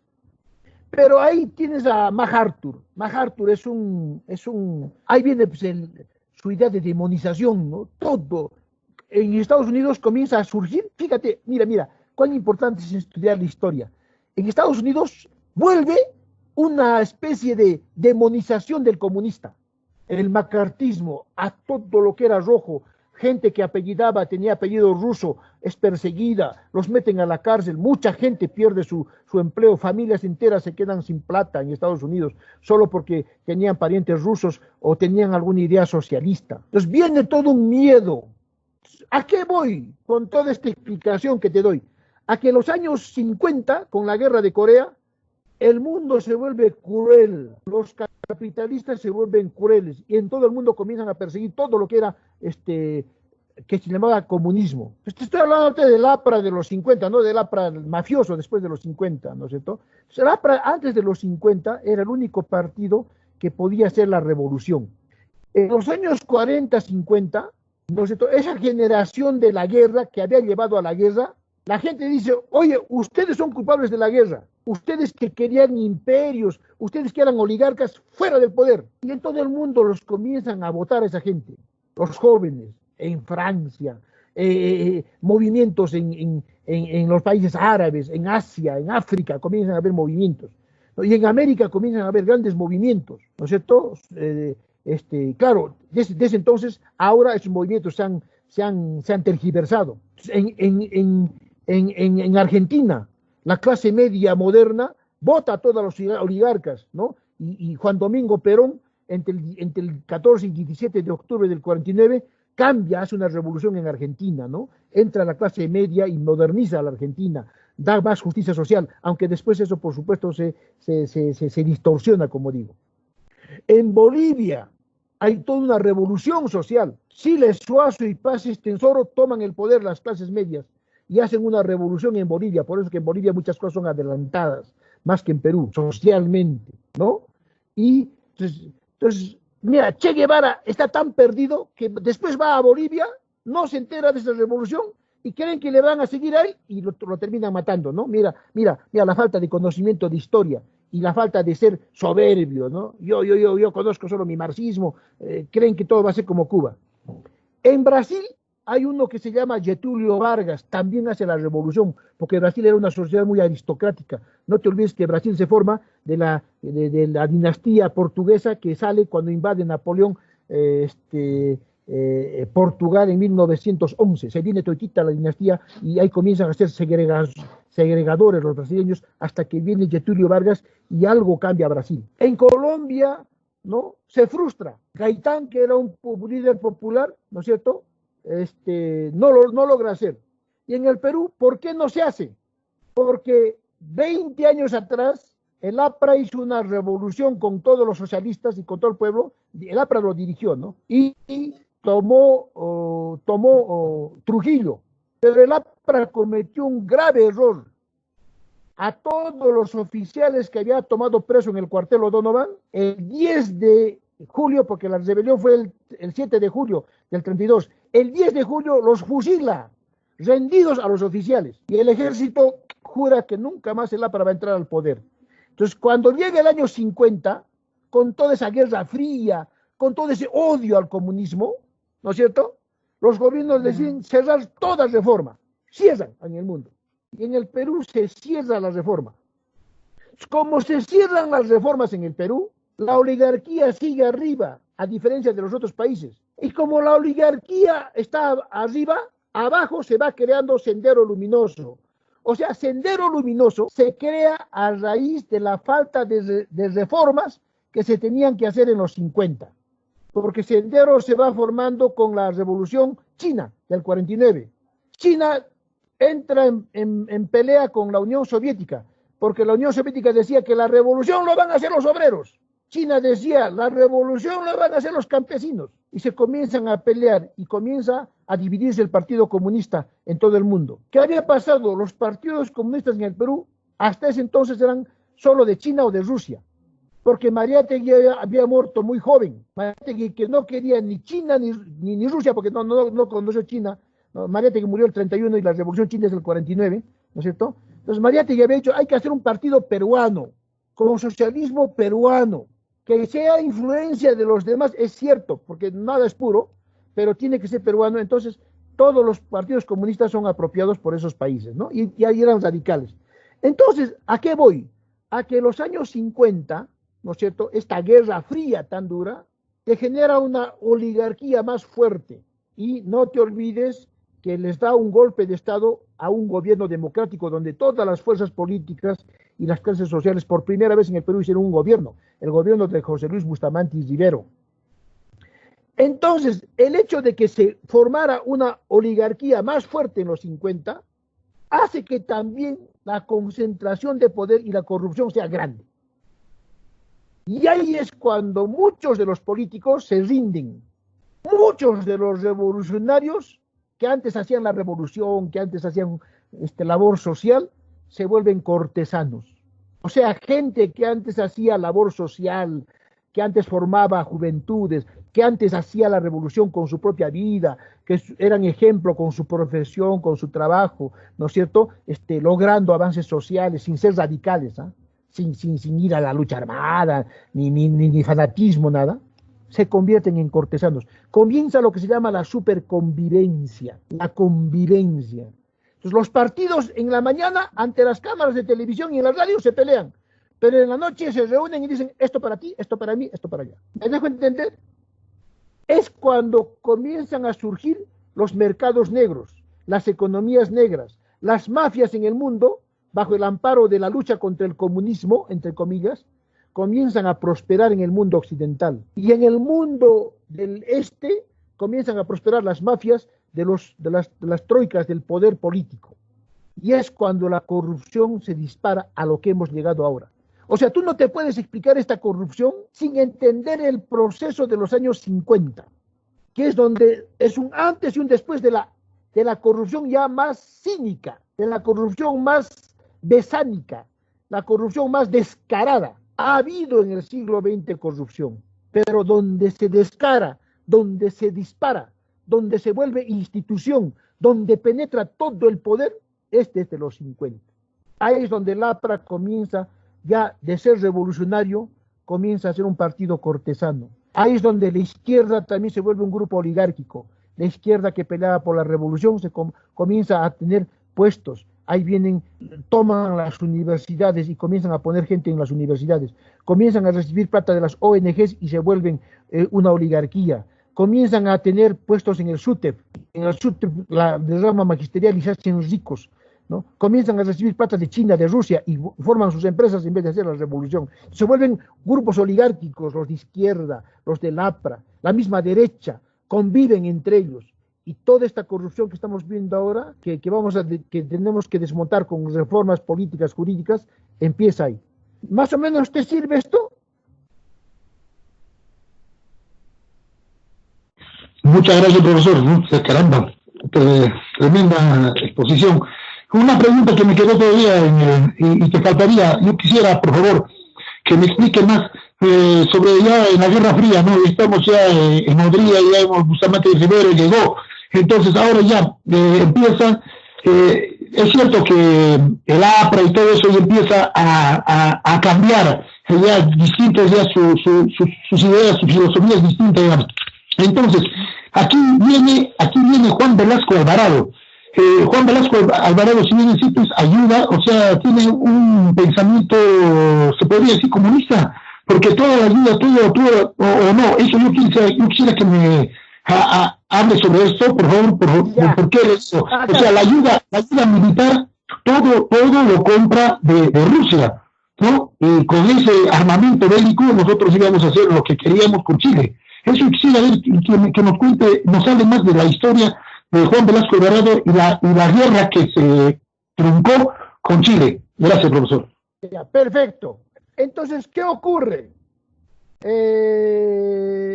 Ocurre que el ejército del Perú en el siglo XIX se había constituido en un grupo para combatir a las rebeliones campesinas, al pueblo.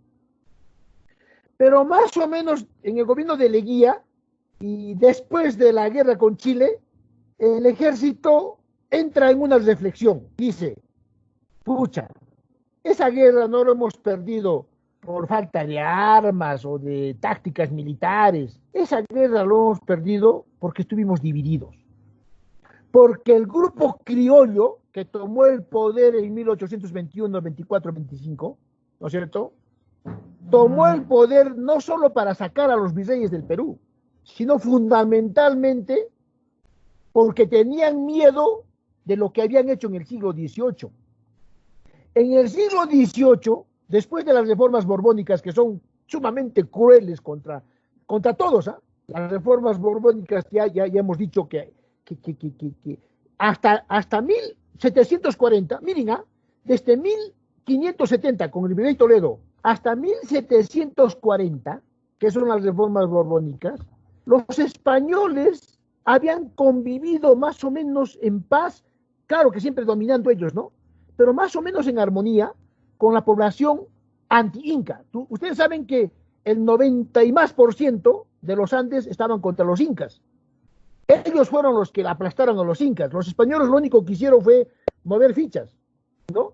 Porque los incas habían sido unos opresores, pese a que los incas tienen una gran valía, tremenda cultura, que ha organizado todo, pero también generó, ¿no es cierto? O sea, los dos lados hay que ver en la historia, ¿no? Por eso en la historia nunca hay que ver solo positivo o negativo. En la historia tienes que ver dos lados, dos cosas tienes que ver, siempre lo bueno y lo malo. Entonces, ¿qué había ocurrido? Ya, ese pueblo, mira, cómo te estoy explicando Velasco desde atrás, mira, fíjate, graben eso, porque estoy grabando, ya, para que ustedes lo vean.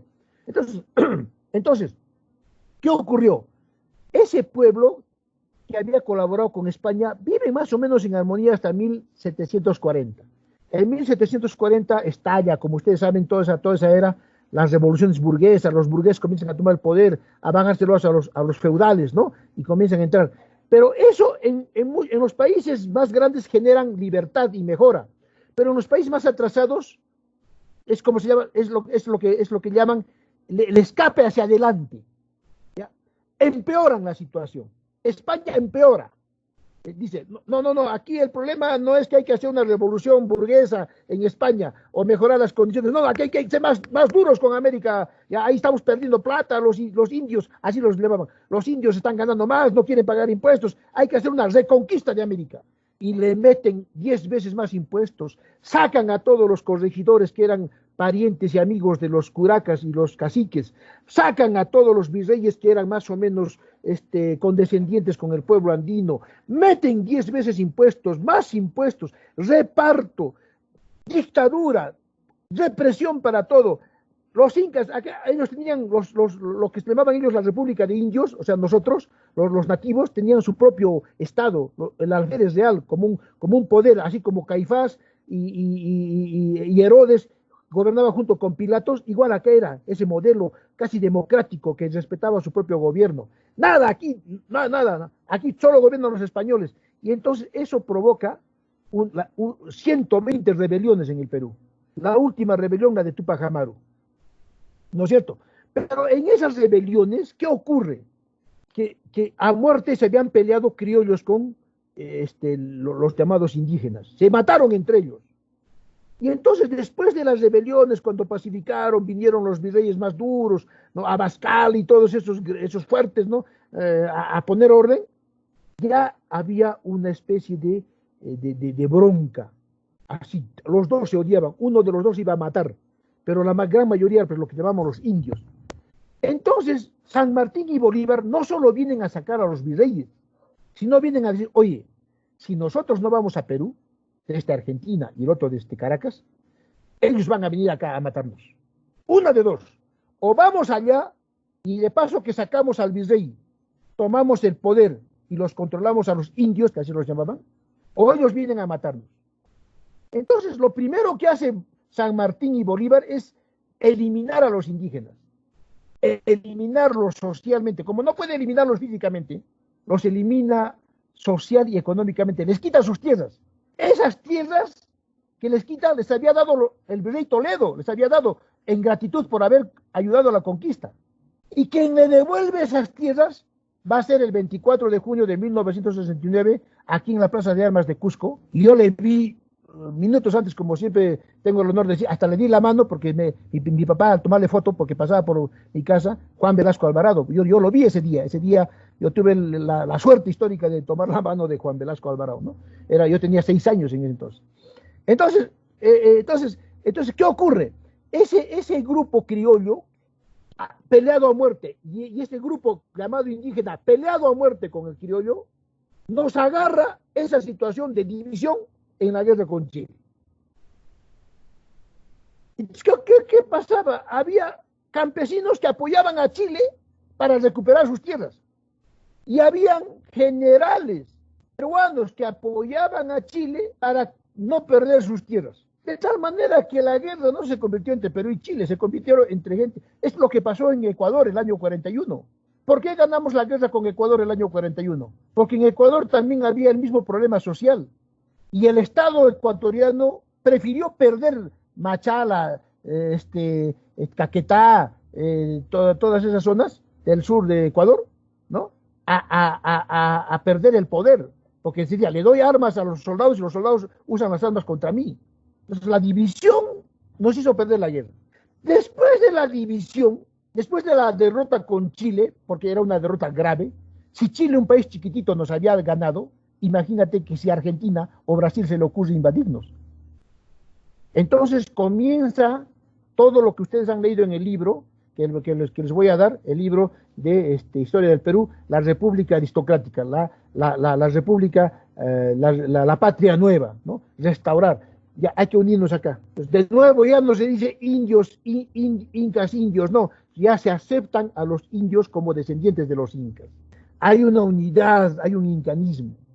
Y en eso es que el ejército, ¿no es cierto?, toma conciencia de que tiene que apoyar al pueblo, no porque es socialista o revolucionario, el ejército, sino porque sabe que si no está de al lado del pueblo, la guerra con Chile le hace tomar conciencia al ejército de que si no está al lado del pueblo, va a morir como ejército, porque el pueblo se le va a enfrentar y los primeros que van a morir son del ejército. Entonces mejor, antes de evitar una guerra con mi pueblo, me lo gano. Pero ¿qué ocurre? El año 32 ocurre la primera guerra civil en el Perú, un levantamiento general en el Perú, ¿ya? Y los oficiales cometen el error de meter bala a la población peruana y se desprestigian, porque en ese entonces el fascismo está de moda y entran dos presidentes fascistas, que era José Luis Sánchez Cerro, ¿no? Luis Miguel Sánchez Cerro y Óscar R. Benavides. Entonces, después de Benavides y de Sánchez Cerro, el ejército dice, no, nunca más el ejército va a disparar contra el pueblo. No porque sean comunistas, sino porque si hacen eso, pierden legitimidad. Entonces se forma el CAEM, el Centro de Altos Estudios Militares, y el ejército peruano se declara como institución tutelar de la nación peruana. En el Centro de Altos Estudios Militares dicen, para que no enfrentemos al pueblo, para que no disparemos contra el pueblo, el ejército del Perú tiene que constituirse en un cuerpo, en una institución que no solo haga labor militar. Como ya no hay guerras, muchas guerras en América del Sur, no es como en Europa o en Medio Oriente, el ejército tiene que ocuparse de proteger los intereses del pueblo. Y para eso los oficiales tienen que estudiar maestría en estudios políticos. Por eso se forma la escuela de maestría del ejército, que se llama el Centro de Altos Estudios Militares, con Chávez, Quelopana y otros visionarios, ¿no? Ahí está Mercado Jarrín, grandes hombres y estrategas, ¿no? Gente muy valiosa en el Perú. Y entonces comienzan a generar una promoción de estudiantes, de oficiales del ejército, de las Fuerzas Armadas, Marina, Aviación y Ejército, ¿no?, de alto nivel. Y justo para ese entonces ya la Guerra Fría había venido. Y entonces decían, ¿qué decían? Oye, ¿qué decía el ejército norteamericano? Te preparaba para torturar y para matar. Oye, un momentito. Torturando y matando al enemigo comunista, vamos a hacer más bien que la gente haga crecer el comunismo, ¿no? Como pasó con Sendero Luminoso. A Sendero lo hemos podido ganar en un año, pero el ejército cometió un error, comenzó a matar a comuneros, y los comuneros se juntaban a Sendero. Y al matar a comuneros, muchos del ejército, ¿no?, se ponían a la altura igual de bárbaros y de salvajes como Sendero. Entonces el Estado perdió la moral y Sendero comenzó a ganar. A Sendero lo hemos podido derrotar rápido, solo que hemos cometido graves errores al inicio de la guerra. ¿Ya? Entonces, igual, los oficiales del Perú no querían solamente ser torturadores y matadores de gente y comunistas. Decidieron hacer política y no hacer caso del todo a Norteamérica. Salvo algunos estúpidos generales que comenzaron a disparar y a matar y a masacrar a guerrilleros en los 60, porque en el 60 ya habían guerrilleros en Chocoyohuanca, en Amaibamba, en el Cusco, en Mesapelada, ahí está Javier Heró, en Puerto Maldonado, habían bases en Puno, otras bases en el norte. Y entonces uno de esos oficiales que había desarrollado, decía, no, lo primero que hay que hacer es inteligencia, no hay que meter bala, no hay que meter tropas ni tanques. Lo primero que hay que hacer es inteligencia. O sea, vaya, señor, vamos a formar un equipo de gente que vaya a ver a los pueblos, que viva en los pueblos. Ya, no sé, te vas a pasar de zapatero, tú te vas a pasar de sastre, tú te vas a pasar de vendedor de mercado, no sé, ya te pero me vas a dar información sobre lo que está ocurriendo en el pueblo. Te vas a ir al sur, donde son siempre los rebeldes, a Cusco, así ahí están los rebeldes, esos que nunca son sometidos por el Estado limeño, ¿ya? Y uno de ellos es Juan Velasco Alvarado, entusiasta, se viene acá al Cusco, está chambeando de vendedor en la convención, y está viendo cómo de crueles son los jamonales, y él se da cuenta, no por comunistas, sino si es que no hacemos algo contra esa gente, se va a venir la revolución y los primeros que van a morir somos nosotros, los del ejército. Y en ese entonces, ya como ya vino la convivencia, los partidos entre ellos ya no son revolucionarios, están entre ellos comiendo el poder, no, para mí esto, para mí el otro, no van a hacer la revolución. Y en segundo lugar, Norteamérica les dice, miren, si ustedes no hacen el cambio, esta economía se va a volver más pobre. Tienen que aperturar la economía del campo, de los gamonales rígidos que solamente siembran un poquito para que el campesino les dé su tributo. Tienen que hacer productos para el mercado, tienen que desarrollar el comercio, tienen que desarrollar la industria, tienen que desarrollar la banca. Si no desarrollan eso, no van a progresar y no va a crecer, va a haber hambre.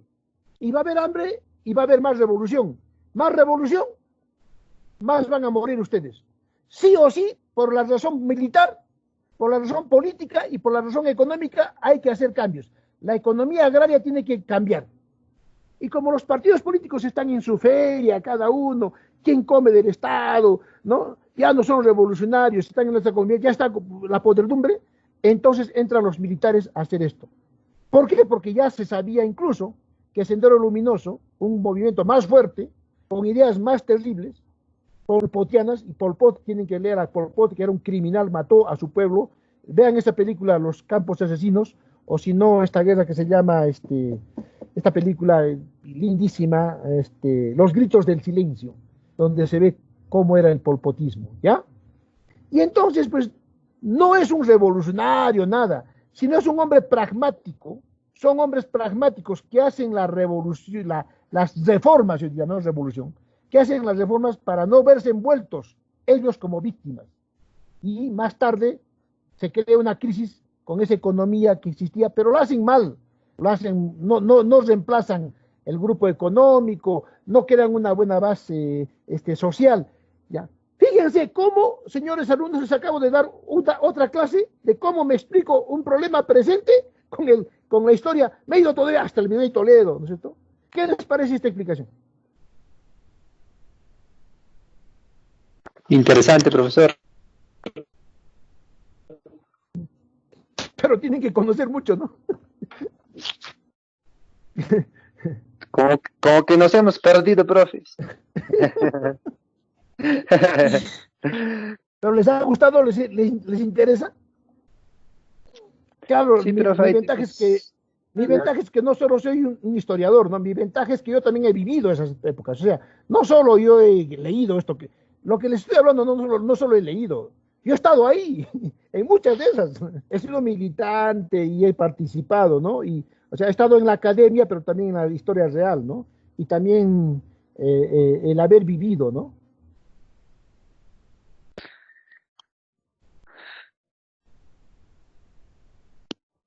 Profesor, Dime.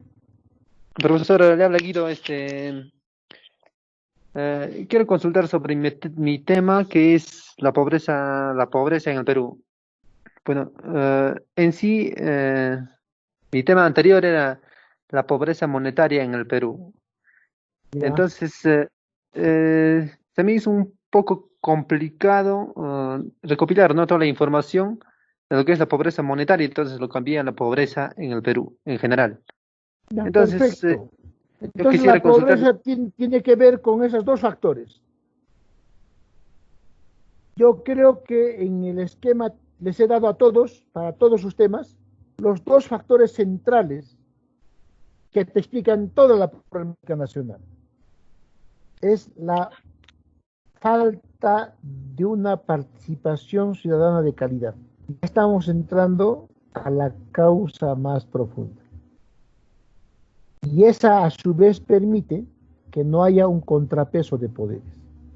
La pobreza, la corrupción, el atraso, el problema de la educación, el problema de las mentalidades, el problema de la delincuencia, todos los problemas que ustedes han puesto en vuestros trabajos, tiene como origen sustancial, ya les voy adelantando, la falta de participación ciudadana de calidad de nosotros, y eso hace que no haya contrapeso de poderes. Punto. No hay más. Entonces, ahí tú busca. Entonces, yo les voy dándoles esa pauta. La pobreza no es que yo soy pobre porque soy un inútil, un tonto, tengo mentalidad de pobre. No, es porque también no ha habido clases, élites, ciudadanos que hayan tenido oportunidad de prosperar. Sus emprendimientos han quedado truncos. Muchos de ellos han optado el quietismo como lógica para sobrevivir, no hacer nada y vivir con lo poquito, porque no hay posibilidades.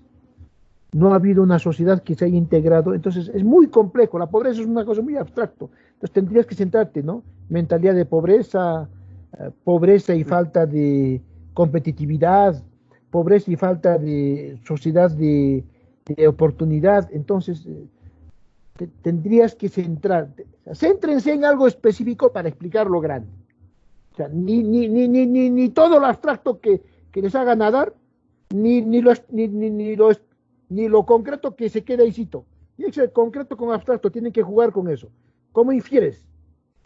¿Cómo infieres y cómo deduces? Inferencia, deducción. Ese es vuestro esquema. ¿Qué les ha parecido? ¿Qué dices, Hilda? ¿Qué te ha parecido esta explicación? ¿Te sirve?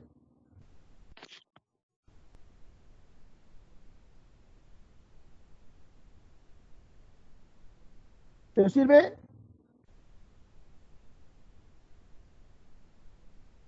Daney, ¿qué dices? ¿Te sirve esta explicación? Perdón. ¿Te sirve? ¿Están ahí? ¿No quieren hablar? Hilda, ¿no están? Creo que se desconectan, ¿ah? Creo que prenden su aparato y se van, ¿ah?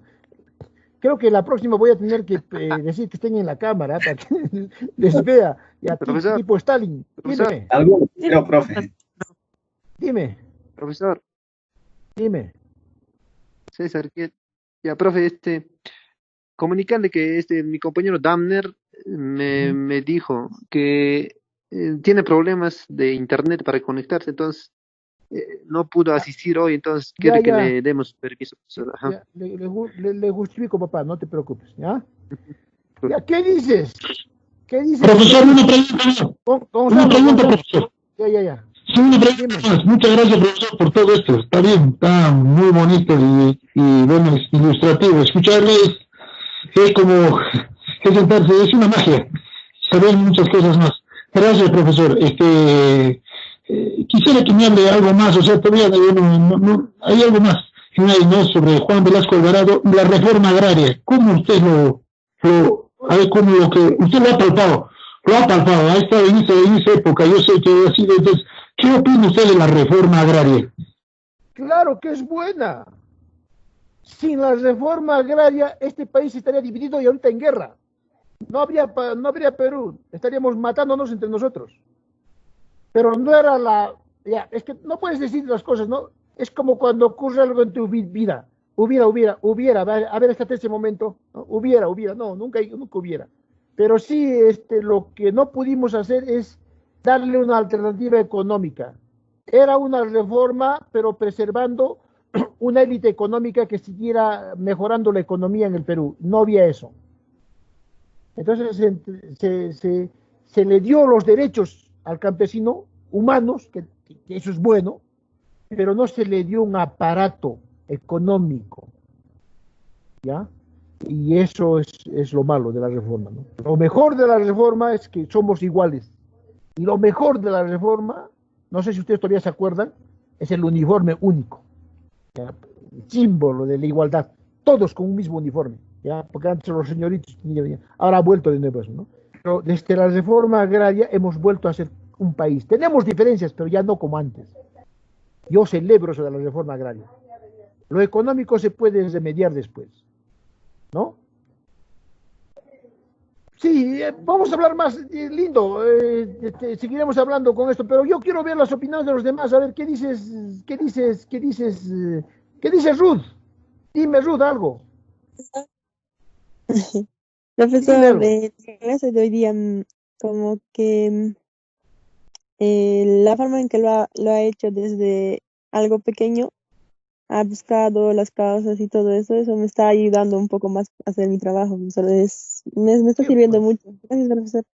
Me siento bien, Ruth, si te he contribuido. ¿Te ayuda entonces esto? Claro, profesor. Qué bueno, Ruthcita, gracias. Me hace sentir bien. Y Asira, ¿te ayuda esto que te ha dado esta clase? ¿Te ayuda para el trabajo? Y Asira Damaris, ¿estás ahí? Sí, profesito. Dime, ¿te ayuda? Sí, profe.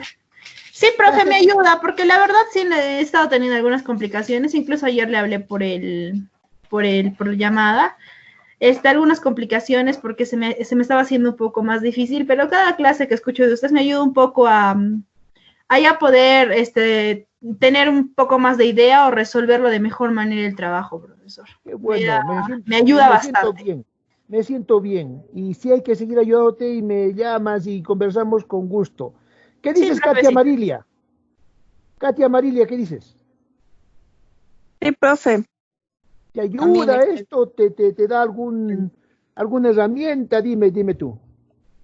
Sí, profe. A lo que estoy trabajando también ya como que me estoy ordenando un poquito más, centrar la idea. Entonces quiero reorganizarlo bien también. Porque como usted dice, es cuestión de estar leyendo un poco más. Y la ventaja de ustedes será, profe, ¿no? Que las cosas que se han suscitado en un momento, usted lo ha podido palpar, ¿no es cierto? Pero en nuestro caso es como que nos tienen que contar ya también y tenemos que leerlo y repasar la historia. Claro, pero ustedes han vivido toda esta infamia de la caída de la mafia, la caída del Parlamento, es histórico. Jamás esto yo he visto. Jamás yo he visto esto. Yo he visto dictaduras eternas, nadie decía nada, robaban y nadie decía nada. Y ustedes han visto un mundo distinto.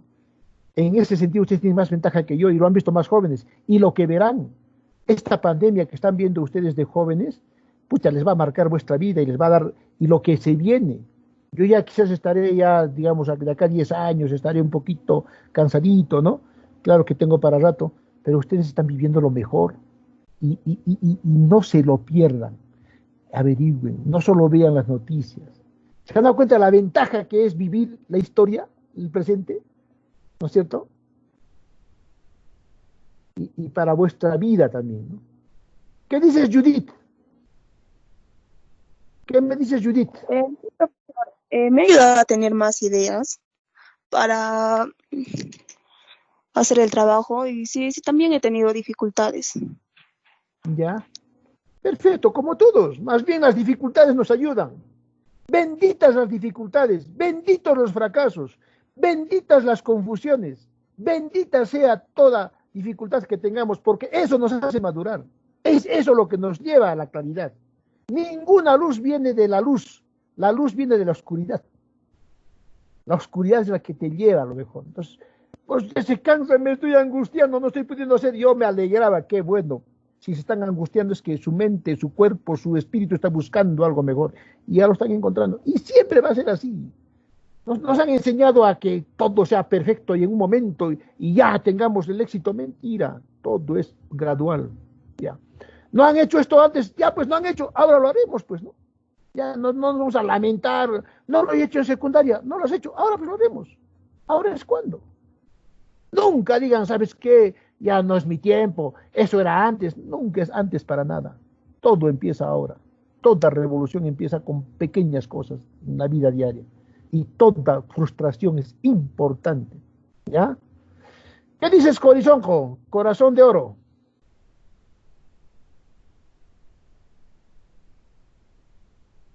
¿Qué dices, Corizonco? Julbet. Profe, yo creo que igual todo lo que estamos hablando nos va a servir en algún momento, ¿no? O sea, igual nos está sirviendo, nos está ayudando mucho para los trabajos, pero es cultura general en realidad, ¿no? Tener que saber todo esto porque es nuestra historia. Naidu, ¿qué me dices? ¿Te ha gustado? ¿Te sirve esto? Naidu. Profesor, sí, no, lo que a mí me interesa de usted es el objetivo, a dónde nos quiere llevar usted, ¿no? Como una reflexión de lo que nosotros estamos viviendo en la actualidad. Y eso rescato mucho de usted y por eso también estoy tratando de informarme más para poder debatir con usted porque me encanta su manera y su forma de pensar y estoy tratando para que al final de clase, yo sé que este trabajo que estamos realizando, al final va a haber un producto muy importante de cada uno de nosotros. Y lo más importante, te va a generar una segunda naturaleza y una capacidad de análisis para todo, para tu trabajo de educadora, de persona, madre de familia, pareja, trabajadora, en todo. O sea, no es solamente un curso de historia, es una manera de ver porque más aquí allá también, ajá, exacto, porque aquí no se habla solo de la historia, lo que sucede, sino también habla, ¿no?, de la educación y como docente, cómo nosotros podemos plantear también o realizar nuestras sesiones de clases, ¿no? Porque aquí está todo completo, ¿no? Y es muy importante, profesor. ¿Te has dado cuenta que lo que yo le estoy enseñando con el ejemplo, cómo es una educación por competencias? ¿Te has dado cuenta o no? Claro, profesor. Esto es una educación por competencias. Así que si ustedes quieren saber, a ver, cómo es una clase demostrativa de educación por competencias, esta clase es una educación por competencias y ustedes la están haciendo. Ustedes la dinamizan, ustedes con sus dificultades, con sus problemas, con sus depresiones, con su bronca, con todo, y con lo bonito que también tenemos, lo estamos haciendo. Así son las clases de competencias. Son caóticas, parecen que te pierdes, que por acá voy, no sé por dónde empezar, profesor, me estoy perdiendo, me estoy estresando. Eso es una clase por competencias. Eso, con todo su negro y blanco. ¿Entiendes? Sí, profesor, exacto. Yo particularmente estoy sufriendo, pero también me está dando también esa pica, ¿no? Para poder debatir con usted, claro, profesor. Tienes que tener ese orgullo. Te moví, ¿sí o no? Te moví, desmoví, ¿sí o no? El profesor que no mueve al alumno, que no lo desafía, que no lo reta, está muerto. Y eso van a ser profesor, tienen que desafiar. Oye, ¿y el color qué? ¿Hay solo 3 colores? ¿Qué tal si yo te digo que hay 4 colores básicos y que se puede combinar más? No, si hay 4. Entonces, aunque sea discúlpeme la expresión, por fregar, metan el problema, ¿sí? Muévanlo, desafíen al alumno, ¿ya? No den clases muertas, esto es la pintura, una florcita se hace así, no. Llévalo a que él crea, que él se desafía, que él, como tú dices, tenga pica, ¿ah? Muévanles, sin faltar el respeto, por supuesto, dentro del marco del respeto, del respeto a tu idiosincrasia, a tu personalidad, ¿no? Gracias, Naidu, me encanta tu opinión, ¿no? ¿Qué dice César? Bueno, profesor, rescatando siempre las cosas que usted nos imparte, ¿no? Esto a la larga va a tener un fruto, ¿no? Como usted dice, que esto no es solo para aprobar el curso, no es solo para notas, sino prácticamente para ser personas de bien en la sociedad, ¿no? Para ser personas de que seamos críticos y a la vez reflexivos ante la realidad, ¿no? Y plantear soluciones a partir de la historia, ¿no? Me parece muy interesante, profesor, y bueno, habrá que seguir trabajando nomás en lo que se viene, ¿no? Los trabajos, profe. Y muchas gracias, profe, y compañeros. Buen día. Me voy a retirar porque tengo otro curso, profesor. Buen día. Perfecto, y yo también me retiro porque ya hemos llegado a la hora. Entonces les deseo todo lo mejor para la... Profesor, disculpe, Dime. profesor, disculpe, mi internet se entrecorta y mi compañera me informa que me está llamando mi nombre. ¿Quién es? ¿Quién? Mi internet no es bueno y por parte se corta, entonces no he escuchado mi nombre. Y estás bien, mamita. No te preocupes, mamacita. Yo te tomo en cuenta, estás aquí en la lista, no te preocupes, mamacita. Y también creo que has intervenido alguna vez. No te preocupes de eso, mamá, ¿ya? Yo sé que tú estás participando, tu trabajo también está bonito, estás avanzando. No, mamita, no se preocupen, son pequeñeces, mamá, ¿ya? Y entendemos que el internet, todo eso, son pequeñeces.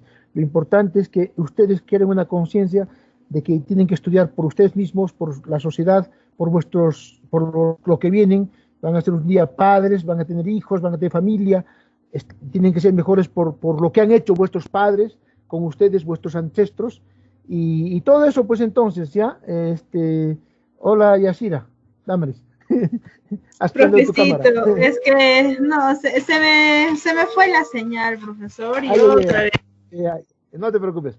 Entonces, jóvenes, estoy a vuestra disposición, por favor no se olviden, hasta el viernes entreguen el trabajo, háganlo bonito con todas estas pautas, les voy a mandar este material, tanto el PPT como esta grabación, ya a vuestro WhatsApp, lo voy a editar bonito y lo voy a poner a YouTube porque algunos no pueden entrar al sistema del team, y de mi parte pues muchas gracias, gustoso y orgulloso de trabajar con ustedes, formar jóvenes, para mí más que una chamba, una misión, y mi ayuda, ¿no? En todo sentido a ustedes, ¿no? Sigan haciéndolo, trabajen fuerte, que no hay otra manera digna de vivir, trabajando.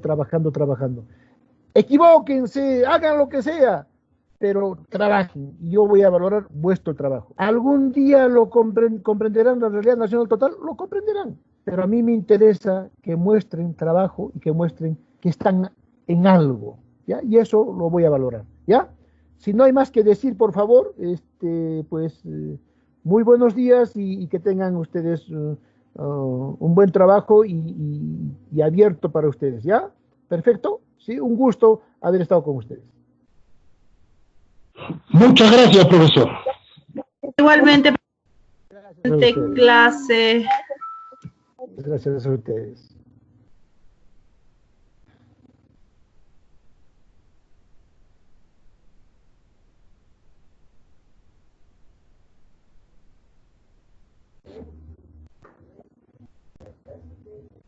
Chao, profe, hasta la siguiente.